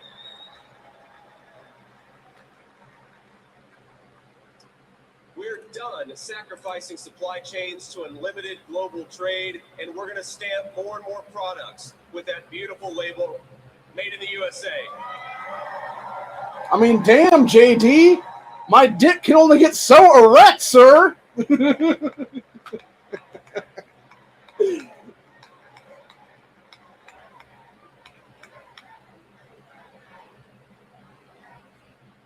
to build factories again, put people to work making real products for American families made with the hands of American workers. Let's start in Canton, Ohio, dude. There's so many places down there we can do that in.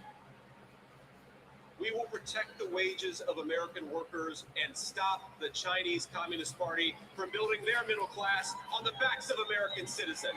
Damn right.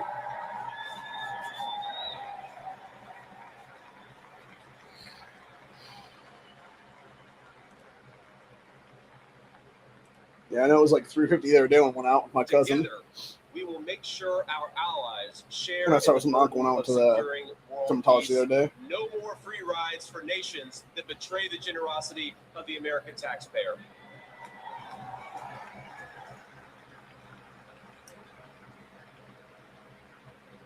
So you just say cut welfare, essentially? Together, we will send our kids to war only when we must. But or just never. Showed the elimination of ISIS and so much more. When we punch, we're going to punch hard. Well, no, you should be able to punch hard enough the first time around. We don't have to go to war anymore, buddy. That's the entire point, JD. Together, we will put the citizens of America first, whatever the color of their skin. We will, in short, make America great again. See, at least he did it where it was a broad brush, like all races, whereas all these other people might have been all like brown, black, and like this one guy was like brown, black, and the blue collar, and it's like, the fuck is that? Are you just trying to say white without saying white? Like, just say white, bro. The fuck? Is an idea. And to be clear, America was indeed founded on brilliant ideas like the rule of law and religious liberty, things written into the fabric of our Constitution and our nation. But America is not just an idea. It is a group of people with a shared history and a common future. It is, in short, a nation. Now, it is part of that tradition, of course, that we welcome newcomers. Almost like, We he's against the allow Asian immigrants. newcomers into our American family. We allow them on our terms. Yeah, it's called assimilate, dude. Very small numbers. That's the way we preserve the continuity of this project from 250 years past to hopefully 250 years in the future. Honestly, on that one, the one thing I will drag him on is that one because it's And like you should have just been like incentivizing Americans to have big families again, dude. Of South Asian immigrants in this country, incredible people who genuinely have enriched this country in so many ways. And of course, I'm biased because I love my wife and her family, but it's true. Now, when I proposed to my wife, we were in law school, and I said, honey, I come with $120,000 worth of law school debt and a cemetery plot on a mountainside in eastern Kentucky. Huh. Interesting. Is that like family land, or is that like an actual graveyard in Kentucky? And I guess standing here tonight, it's just gotten weirder and weirder, honey. But that's what she was getting. Now, that cemetery plot in eastern Kentucky is near my family's ancestral home. And like a lot of people, we came from the mountains of Appalachia into the factories of Ohio, Pennsylvania, Michigan, and Wisconsin. Yep.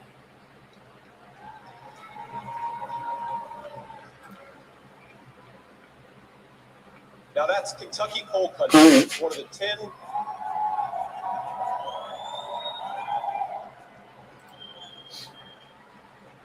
Sorry, I had to blow my nose.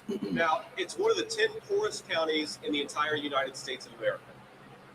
They're very hardworking people, and they're very good people. They're the kind of people who would give you the shirt off their back. It's also one of the biggest places hit by the fentanyl crisis. And our media calls them privileged and looks down on them. Yeah, it's disgusting. They love this country, not only because it's a good idea, but because in their bones they know that this is their home. And it will be their children's home, and they will die fighting to protect it. Goddamn right we will.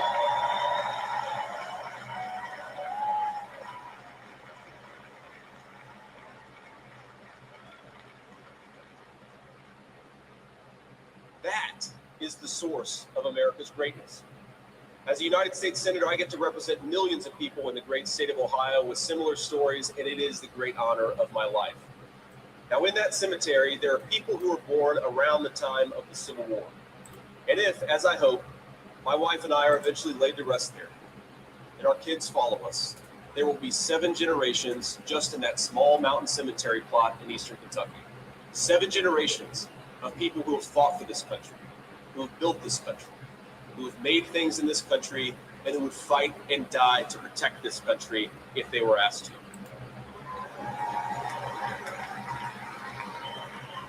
By the way, I just changed the title of the video, the stream right now to add in JD's RNC speech at the end of it. That's not just an idea, my friends. That's not just a set of principles. Even though the ideas and the principles are great, that is a homeland. That is our homeland.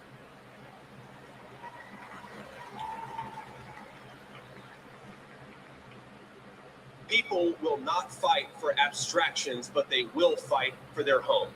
Yep. And if this movement of ours is going to succeed, and if this country is going to thrive, our leaders have to remember that America is a nation and its citizens deserve leaders who put its interests first.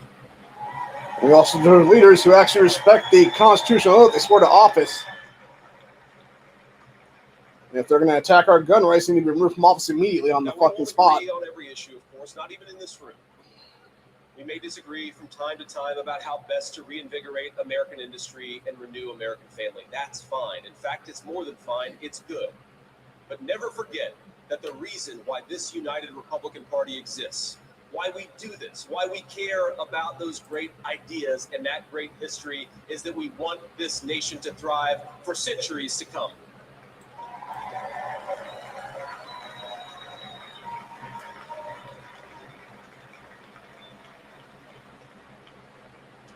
Now, eventually in that mountain cemetery, my children will lay me to rest. And when they do, I would like them to know that thanks to the work of this Republican Party, the United States of America, it is strong and as proud and as great as ever.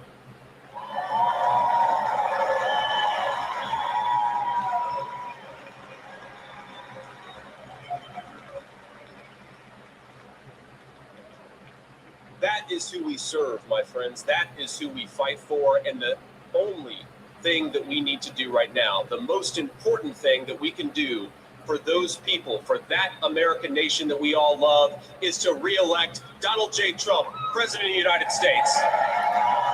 Fuck yeah.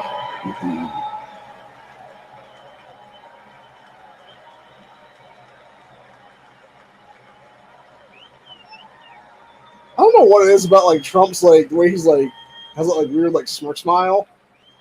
It almost looks like he has like a frog throat. Like it's weird. I will never take for granted the trust you have put in me. I wonder if it's plastic surgery or And something. what an honor it is to help achieve the extraordinary vision that you have for this country. Now, I pledge to every American, no matter your party, I will give you everything I have to serve you and to make this country a place where every dream you have for yourself, your family, and your country will be possible once again. Somebody needs to seriously clip that shit out, or JD's telling Trump he's gonna give him everything he has. Because we can meme the fuck out of that so And much, I promise man. you one more thing. To the people of Middletown, Ohio, and all the forgotten communities in Michigan, Wisconsin, Pennsylvania, and Ohio, and every corner of our nation, I promise you this. I will be a vice president who never forgets where he came from. And we're gonna hold you to that, JD.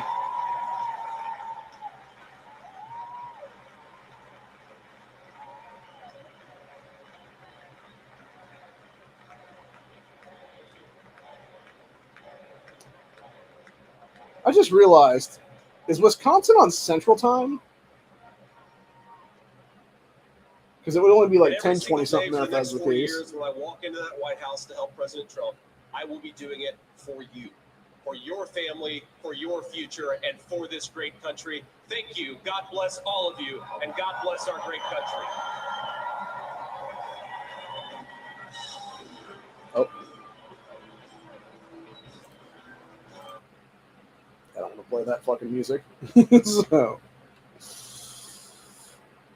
Yeah, there's Judy's mom right there. I'm not sure who the guy in white was right there. Maybe it's one of his in-laws or something. Yeah, that's probably his wife's husband or something. Or what was it? His wife's father, which would be his wife's mother's husband. Although he looks kind of white, so maybe it's an uncle or something. Yeah, it'd be nice to know who all those people are, honestly, dude. I'm guessing that's a family member of his. Oh, you know who those guys might have been? They might have been his nephews, actually. Which would be his sister's kids. And that might be his sister just up right there. Because I do remember that from the watching Hillbilly Elegy movies, what it was. He had, it was his sister, and she had, I think, young kids at that time, and when JD was in law school at that time then.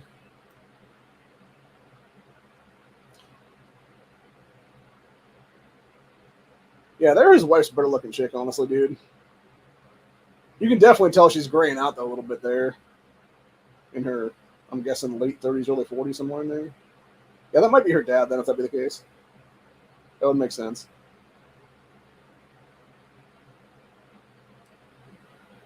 So, then that would be maybe his stepfather, uncle, or something, maybe. Brother-in-law, perhaps. Who knows? Like I say, I'm seeing a lot of beards in that family. Dude, Trump seriously needs to grow a fucking beard anymore. Like, I don't care if he doesn't like facial hair or not. Like, he just needs to grow like a badass Dr. Evil beard and just shave the fucking hair, man. So, and then get like that big old like Garfield orange tabby cat or something like that.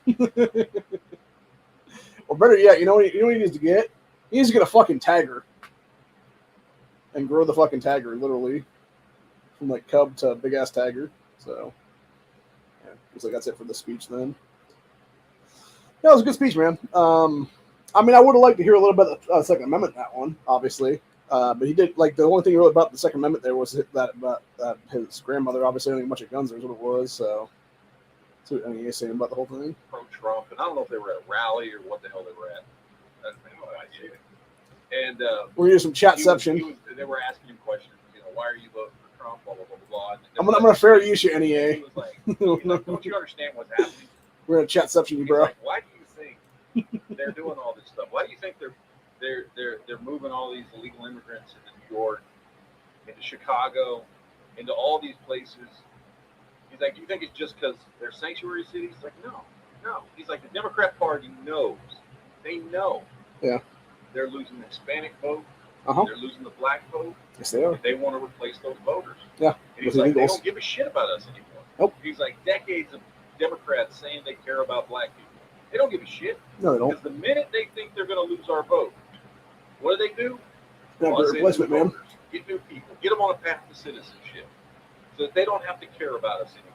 And he's like, if you think your life now is bad, living in the south side of Chicago. Yeah, I talked about it at the beginning of this, wait and I think till it they was the don't last care chat about you at too. all because you're not even worth their time because they know you won't vote for them. I think they're going to use that to take Biden out at this point, dude. They're going to claim he died of the COVID. Is what it is then at some point. And replace him with Kamala All then. right, ladies and gentlemen, that's going to be it for tonight. Yes, I know. Yeah, I would not be surprised in the least if you actually had Biden because of being announced as COVID positive today or whatever.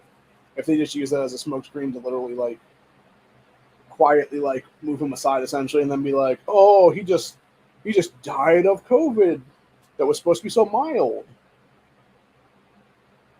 I mean, maybe not. It depends. Here there, they'll just do it because he's so fucking dementia-ridden and everything else like that, and he can't even hold the damn speech together anymore. Is what it is, dude. Without bumble fucking it like 10 times in a row. So, yeah, I don't know. I think JD's speech was pretty good though.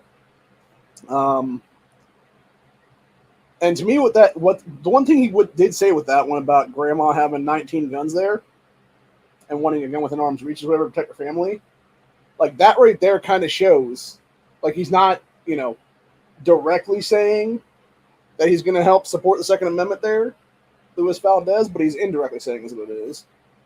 You got read between the lines on that one, bud.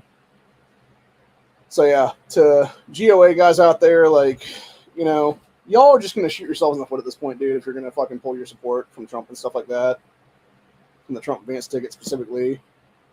And it's just dumb. It's just dumb of you to do that kind of stuff. You could easily have it be a better thing right now. And I don't really care if you guys want to claim no compromise or not, dude. Like, I'm personally, we here at Ohio Patriot Education Network are 100% back in the Trump Vance ticket across the fucking board right now. I have my own issues with the man. Obviously, Donald Trump is what I'm saying there. But I think with JD on board right now and what we're going to see if and when Trump wins in November, of the potentiality of possibly Vivek being the replacement there in the U.S. Senate for Vance's seat, and we already have another fighter in the U.S. Senate then to potentially be a pro-gun dude, and then potentially we also get like a bunch of U.S. congressional seats to flip and stuff like that. Like it's stupid as fuck. Like I said, to not strike right now where the iron is hot, where you're claiming to be the basically top guys for two-way rights in this country, to not make a fucking deal with these people and be like, hey, we know you guys left this off the thing because you want to streamline whatever the case, but here's the deal. Like, let's fucking do this. Like, as soon as we get you elected into office here and like have it on paper where it's like legally you can sue the fuck out of them if they don't do it, is what it is then. And like take their ass to task over that one, dude. And it would be like you're writing the fucking like next piece of legislation that would repeal everything across the board right now and literally restore us to the constitutional republic we should have always been, is what it is. Because that's my fucking end game right now. My end game is not this fucking meaty peedly shit right now where it's going to be, 5 years down the road, oh, we won 3 or 4 court battles and two-way rights are basically where they were back in 2020 now. No, it's kick the fucking goddamn NFA out completely, boot the fucking gun control act of 68 out completely, kick out the fucking Hughes Amendment, and American citizens are walking around with fucking full auto machine guns, dude, in the next year and a half. That's what it fucking needs to be right now. That's what my fucking end game is right now, people. Now, granted, do I don't think it's going to happen in a year and a half? No, it's not going to happen in a year and a half. It'll probably be end of Trump's administration, beginning of Vance's potential presidency at that point. So it'd be about 2028 to 2030, somewhere in there. So, but yeah, it could be done. It could be done in a quick succession. It's just we need to get it done. We need to be starting to unify together, and we need to make this country better for everybody, dude. And it starts with getting Donald Trump back in the White House legitimately, and it starts with getting a future president behind him, whether that be J.D. Vance, whether that be Ramaswamy. It doesn't really matter, honestly, at this point. You know, it's time to get the younger guys involved. It's time to get the younger gals involved. It's time to make this country a better place. Stop having career fucking politicians, rhinos, Dems, whatever the fuck at that point, dude. You know, 20, 30, 40, 50-year fucking people in there. No. It's time to... Matt Gaetz said it correctly tonight at the RNC, dude. It's time to get legislation passed to have mandatory term limits on power in this country. In fact, I would say it's time to add a 20th Amendment to the Constitution at this point that I've talked about for years now, which would be age, health, and term limits, as well as automatic disqualifications. If you are openly attacking the Second Amendment with legislation, you are done. The second you put your fucking name to paper at that point as a sponsor or a co-sponsor of anti-gun legislation, you are arrested the fuck out of office, and you are never allowed to hold elected office in the country ever again, because you're going to be sitting in jail for at least the next 10 years of your fucking life at that point, and be a convicted felon when you come out of it, is what it is then. Where your rights can never be restored at all, for that matter, just because you did that shit as a fucking political... anti-gun sack of shit at that point. And that's how we take our country back, dude, by fucking force. We start using lawfare against them.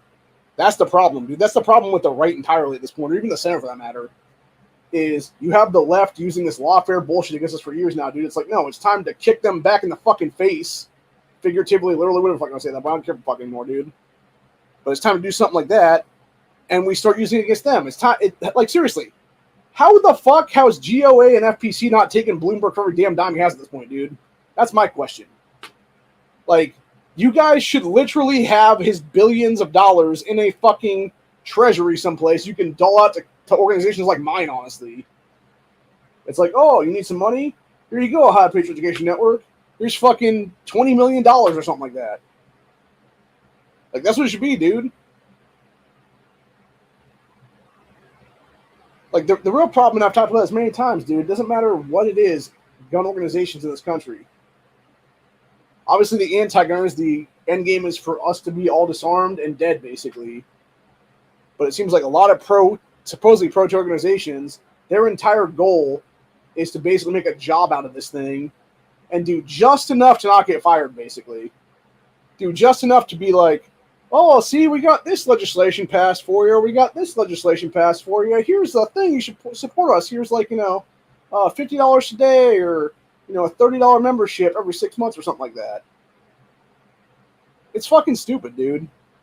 Like I said, I have not once asked for that stuff from my 2A rights organization here in Ohio, and I never will. If you want to fucking throw me money, that's cool, dude. I'll fucking make get a P.O. box, and you can just send it to the P.O. box, then just send a check or something like that. But yeah, outside of that, though, I would never fucking directly ask for money is what it is, though. Because I don't care about fucking funding, dude. What I care about is actually working for the betterment of the Constitution, the Second Amendment of the Constitution, the Bill of fucking Rights in this country. Because at the end of the day, that's what I actually am. I'm a Bill of Rights constitutionalist, people. Like, Bill of Rights, 14th Amendment. Everything else is whatever at that point, especially 19th and 26th, honestly. Because as I said so many times, we really should do constitutional testing for fucking voting rights in this country, because there's a lot of motherfuckers that can never pass a constitutional test, dude. And it should be the same exact thing for running for office in this nation. If you were too fucking stupid to actually be able to pass a civics test, the same thing you pass to become a U.S. citizen in this country, then your dumbass shouldn't be able to run for office, so it is then. And there's a lot of stupid motherfuckers that can't, by the way. Hell, you actually had Marjorie Taylor Greene take one of those the other day, and she failed.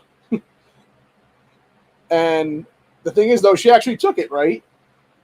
And you have all these Democrats dragging her for it, and it's like, I don't see your bitch ass is taking it. AOC, or fucking Rashad Tlaib, or Ilhan Omar, these other fucking morons. Crockett, Bush, etc.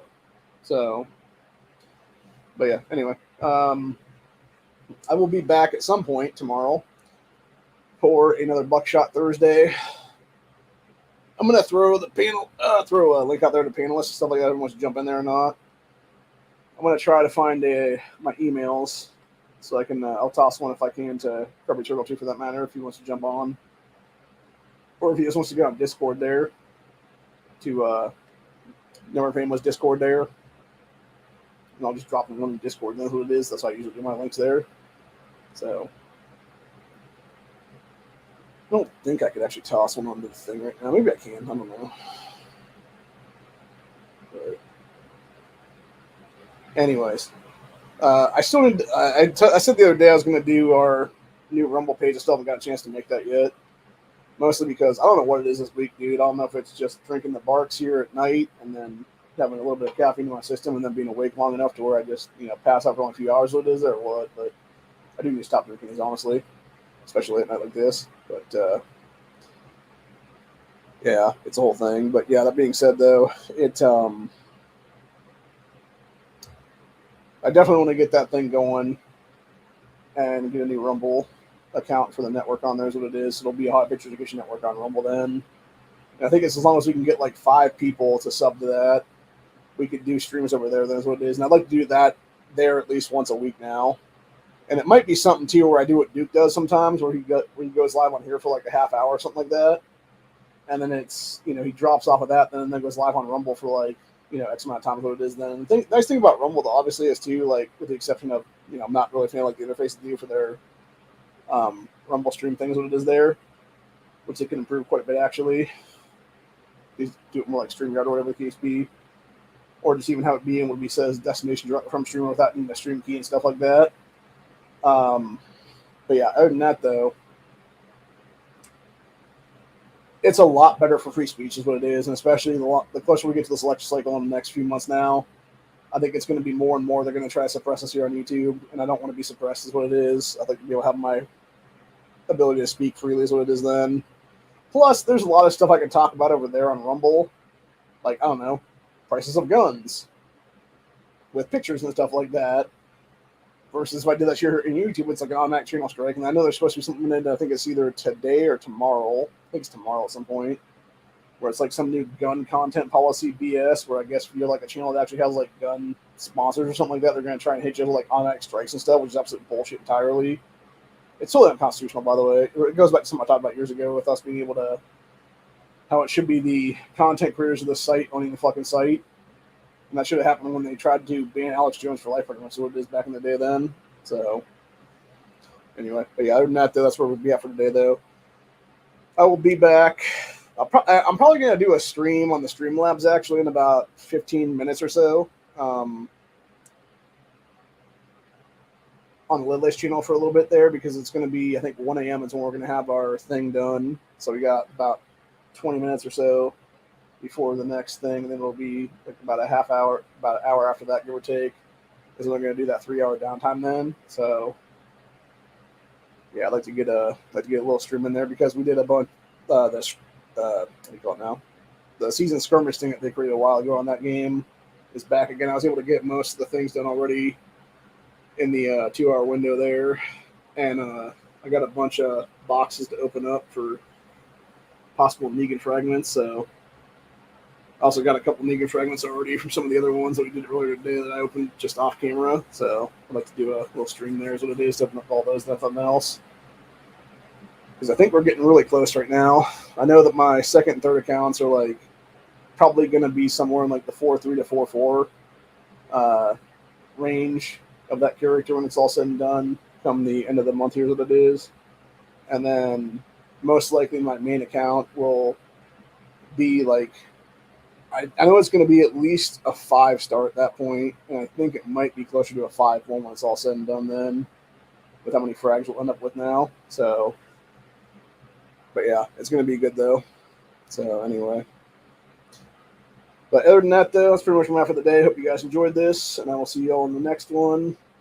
And we'll be back tomorrow, like I said, for Buckshot Thursday, and then hopefully Friday morning I'll be getting out and going to places and doing a couple things, and then we potentially on early Friday afternoon, then we'll have a Reseller Friday event then. If it doesn't happen, it doesn't happen, but I'm really hoping for it to happen right now. So, because I really just want to pick up some stuff from the place again, is what it is, and it'd be nice to be honestly at this point. It'd be nice to be able to find a cable for my my toner mic here, because the one I have plugged in here right now, it's been here for about a year now. The bottom part of it has been fraying really badly. I don't really want it to pop or anything like that, which I should have maybe bought one of those off of Amazon for the Prime Day thing, but I completely blanked out when I was behind things because I bought a couple things what it is there. And I just completely forgot to look that up and look and possibly add it to the card as what it is. Then I'm not going to go there now and do it and throw more money on a card I can't really pay off right now. So even though it probably would be a good idea to get one of those though, but like I said, if grid does go down kind of thing, it's like it's not a priority to have that. Whereas the other stuff I did get, a lot of it actually is priority shit is what it is right now. Like the little mag things for my mags there, so I can have it be like straight to the gun and have my full finger attachment is what it is there when I load up them things. So I would have got more than one pack of them, but the problem was a 3-pack was still like $20-something what it is there. So, which I thought was pretty expensive. Honestly, it should have been maybe $5 a pop actually, if even that much.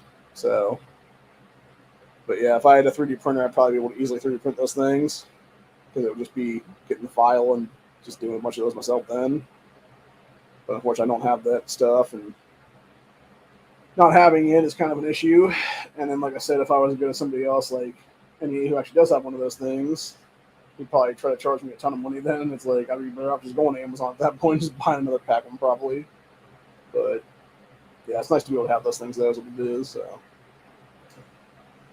but yeah, other than that, that's where I'm at for the day. Hope you guys enjoy this. I'll see y'all tomorrow for Buckshot Thursday, and then like I said, potentially Reseller Friday and Friday, followed by later on a Freedom Friday episode, which I'm assuming will happen at this point. I don't know 100%. I think it will, but again, it's kind of like, I'll be playing that one by ear personally, but as long as I can get out Friday morning and do some buys for a reseller, I will definitely do a Reseller Friday episode. But if I can't get out on Friday to do that, it'll be whatever, and then I probably will do like a Freedom Friday later on. Then is what it'll be then, like maybe before like 5 or 6 even. So, yeah. Anyway. Other than that, have a good one, y'all. Stay safe, stay vigilant. Always be carrying, especially with extra stuff at this point, whether it be extra mags, and some pepper spray, whether it be extra mags, some pepper spray, and a snow baton, etc., because you never know what's going to happen, and you never know what you're going to have to stop and how you're going to have to stop it. So, yeah, it's better to have a bunch of different stuff in an EDC carry. So, and I would actually say at this point, potentially a secondary gun if you don't have a secondary gun already. So it'd be like main gun, backup gun, and then like a bunch of mags for whatever at that point then. Depending, I would say for both guns, but if your backup gun would be like a revolver or something like that, then yeah, figure out a way to carry like, I don't know, like a small bag or something like that with like some clips in it to have a bunch of extra rounds or something like that already done up then. So, or even do it like Guns and Barbecue does, which is carry a fucking fanny pack around. Doesn't matter how gay it looks. So, although I don't know if I'd do that personally, because the only fanny pack, well, first of all, I can only carry a fanny pack because my stomach's too big is what it is. But if I did, the only fanny pack I'd actually have would be that really weird Technicolor one that looks like the gay pride one is what it is. So, and that would totally stand out. That would not be gray man at all, bro. Like, the only thing I would have close to that would be like a tactical bag, but then that would look kind of weird if I'm just walking, like, especially if I'm like walking into like a store or something like that with like a bag like that on my back, or whatever. People are gonna be like, "Why is a guy walking around with a bag? Are they trying to steal something?" And it's like, no, I'm not. That's the whole point. So yeah, it's very. It's like you want to be as gray man as possible, but at the same time, it's like, I don't know. It might just be something where you got to carry, like, not carry it with you or whatever the case may be, just like, figure out a way to like carry on body the mags. And maybe like have a pack or something like that with like something else in it then. I also found that apparently there's companies that make wall mounts you can just put like AR mags into, which is kind of silly in my opinion. Like I guess I can understand it if you're going to have like a room dedicated to guns or something. Like you're like kind of how Yankee Marshall does there, where he has like that, like it's almost like a gun safe that's like a whole room or whatever there. I can see doing it one of those where you're just going to put like a bunch of mags in like a wall or something like that to grab if something worse happens or whatever. But at the same time, I'd almost really just have a bunch of bags and a bunch of mags in a bag. That's where you just be grabbed because let's say you're going to have, like for instance, like say it like this, basically a Burt Gummer wall, if you will. Whether you just have like another wall to the side or whatever, just has like a bunch of like AR mags like lined up and like set in there and stuff. So essentially, you'd be firing off your gun at a graboid or whatever then, and then you just run over that wall and like grab another mag out and like throw it in. But the problem with that is that fucking graboid knocks through the fucking wall that your damn mags are on, then you're just fucked anyway. Or that wall is over there, whatever the case be. But when it knocks through that main wall, it shakes that fucking wall mount and everything just like falls in it anyway, and like potentially a PMAG or two breaks in the process then. So now you're just fucked anyway on that one too. So yeah, you're better off just having like a bag to grab or something then, and just rip a bunch of mags into a bag then is what it is there, or like in that case like a drawer or something. So I don't know. I mean, I get the look for it to like, especially if you're gonna do like a gun channel, whatever the case be, or even be. I can see those wall mounts making sense if you're going to do like a setup for a gun shop or something like that, where it's, you're trying to like paint like the whole nuance thing where it's like, yeah, you got like, 2 or 3 ARs there and then it's like mags with it or whatever the case be. And it would just be like empty mags on the wall there, whatever the case be, because it would be the mag that gun would come with it or whatever then that it has sitting there with it or something. And it would be for demonstration purposes then of like show like people that don't know anything about guns or whatever the case be, you just show them like, oh yeah, this is how you load the mag or whatever then. Into the mag well and shit, so who knows? But anyway, it is what it is. That's pretty much it for the day, though. Like I said, I'll be back tomorrow for Buckshot Thursday, and then most likely on Friday for hopefully a Reseller Friday and then a Freedom Friday. There'll at least be one stream that day for sure. Not sure which yet. It all depends if I talk to my cousin tomorrow, what he's going to do then. If he wants to go out Friday morning or not then. Because if he doesn't, then it's, another week not going over there then. But if he wants to go on Friday, it's cool then. We'll go then is what it'll be. So he also still needs to get me ammunition too, which he has on him that he's supposed to be giving me at some point here in the near future. So I'll obviously be, loading up some AR mags to full capacity. That's what it'll be too on that. So, but yeah, other than that though.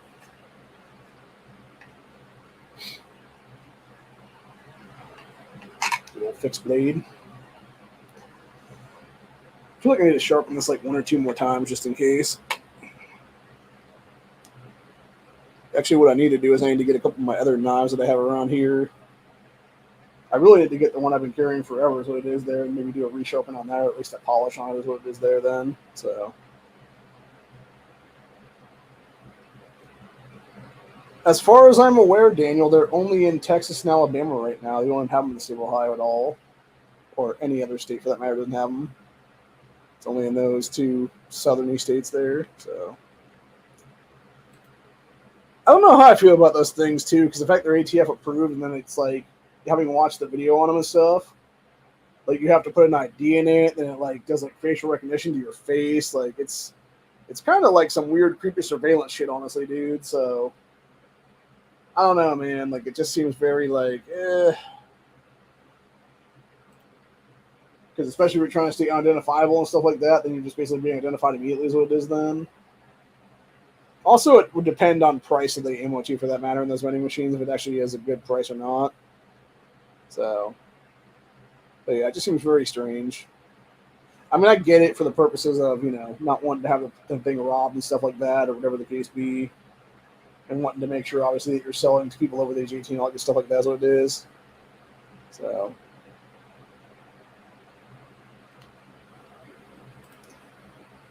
I mean, not everything, just everything you bought in 4473s is what it is there. So, and I can attest to that one personally because I told you guys about that after I was federally swatted almost 5 years ago, which will be this coming August. Will be 15th anniversary of that one. The feds that came out here to talk to me that day were literally, dude had a notebook and was just, every time I said something about a gun, make and model area, there's what it is, just like, and just checking boxes, what it is there, man. So, and that was from all the background checks I had to have to deal with those guns when I bought them from the gun shop then. It's really fucked up shit. So, And that's where your de facto gun roster comes in right now, which they clearly don't have already, is what it is. So, and that's what's even more scary, by the way, with all these fucking Democrats trying to make DACA cops a thing now, and have them be the ones kicking your doors in and shit, dude. Because it's like, yeah, they already got the fucking list of your shit. Like all they have to do is literally be like, it would be like that Red Dawn movie where you got the Nicaraguan soldier leader guy, whatever it is, there talking to the other dude about the 4473s and stuff like that. And he's like, yeah, just go door to door and confiscate the shit, basically. And it's the same thing here as what it is then. So, but anyway.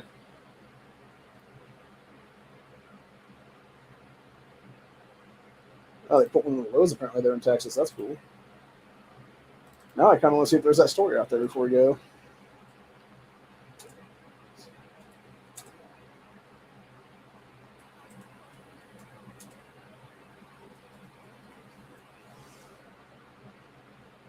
Oh, yeah, here it is. Texas story. Got the first ammo vending machine. And the state has been installed in a Central Texas grocery store. So it says here. That's what it looks like. That's a pretty big machine, too, by the way. I appreciate how they have the ATM right next to it, too, by the way. Although I'm pretty sure this doesn't actually take cash. It only takes credit cards and stuff like that. So you got your ice. You're getting a pack of ice right there, and then you're getting your fucking ammo next to it is then. So yeah, what you do is you put obviously your ID and stuff into there is what it is, and then it would also work with debit cards and shit too, or credit cards over then, and then it would be this is basically like a touch screen over that comes on, and then you gotta make your choice obviously, and they showed how it opens up too as well. It basically just has a whole bunch of like cases of ammo in there. Just have like boxes of whatever that be case, like 20 or 50 or whatever it is there. And yeah, it's just like a claw machine inside of it. That just like whenever you make the selection on the screen there, it just goes to the claw thing and just like grabs your box of ammo or whatever it is there, and then just like pops it down to the thing. If you're getting multiple boxes, then I'll just go back to that and grab another one, then so forth and so on until it finishes the transaction. And then the where that American thing is on the bottom there, you just pop that little drawer is what it is there and pull it out like you would a bag of chips from another vending machine or whatever the case be then. So it's pretty cool. It's pretty cool. And then of course it's up there on the top. The little camera looking thing right here is where the facial recognition technology comes in at, because it scans the ID and then it has the facial recognition to the ID is what it'd be then. So I mean, I think it's very innovative for sure, and it definitely is something that's like needed. But I feel like, honestly, the security on it is like, it just feels like a little too much. It feels like very like nanny state, basically. But again, I can totally understand why it's needed, because you don't want people going there and trying to like jack the fucking, like trying to pop the machine open and jack the ammo out of it or something like that then. And if they did, obviously it would be the cameras would catch their asses doing it then. So, but anywho. Other than that, though, that's pretty much my for the day, though. Hope you guys enjoyed this. Like I said, I'll be back tomorrow for Buckshot Thursday. We might actually talk about that in Buckshot Thursday. I'm thinking about it more. We'll discuss that story in further detail, and then we'll see if they can find the one about the about a Lowe's there in Texas that has one in it too, apparently, and see if anybody has a picture of it or anything like that. So, and then we'll just discuss that for part of that stream then. But yeah, other than that, though. Tomorrow afternoon, Buckshot Thursday, Friday afternoon, potentially both a Reseller Friday and a Freedom Friday. Again, depending on if I can get out or not. Again, I'll play that one by ear depending on which stream or streams happen that day. So, but yeah, other than that, then, see y'all in the next one. Peace out. Have a good night, everybody. And Trump Vance 2024, baby.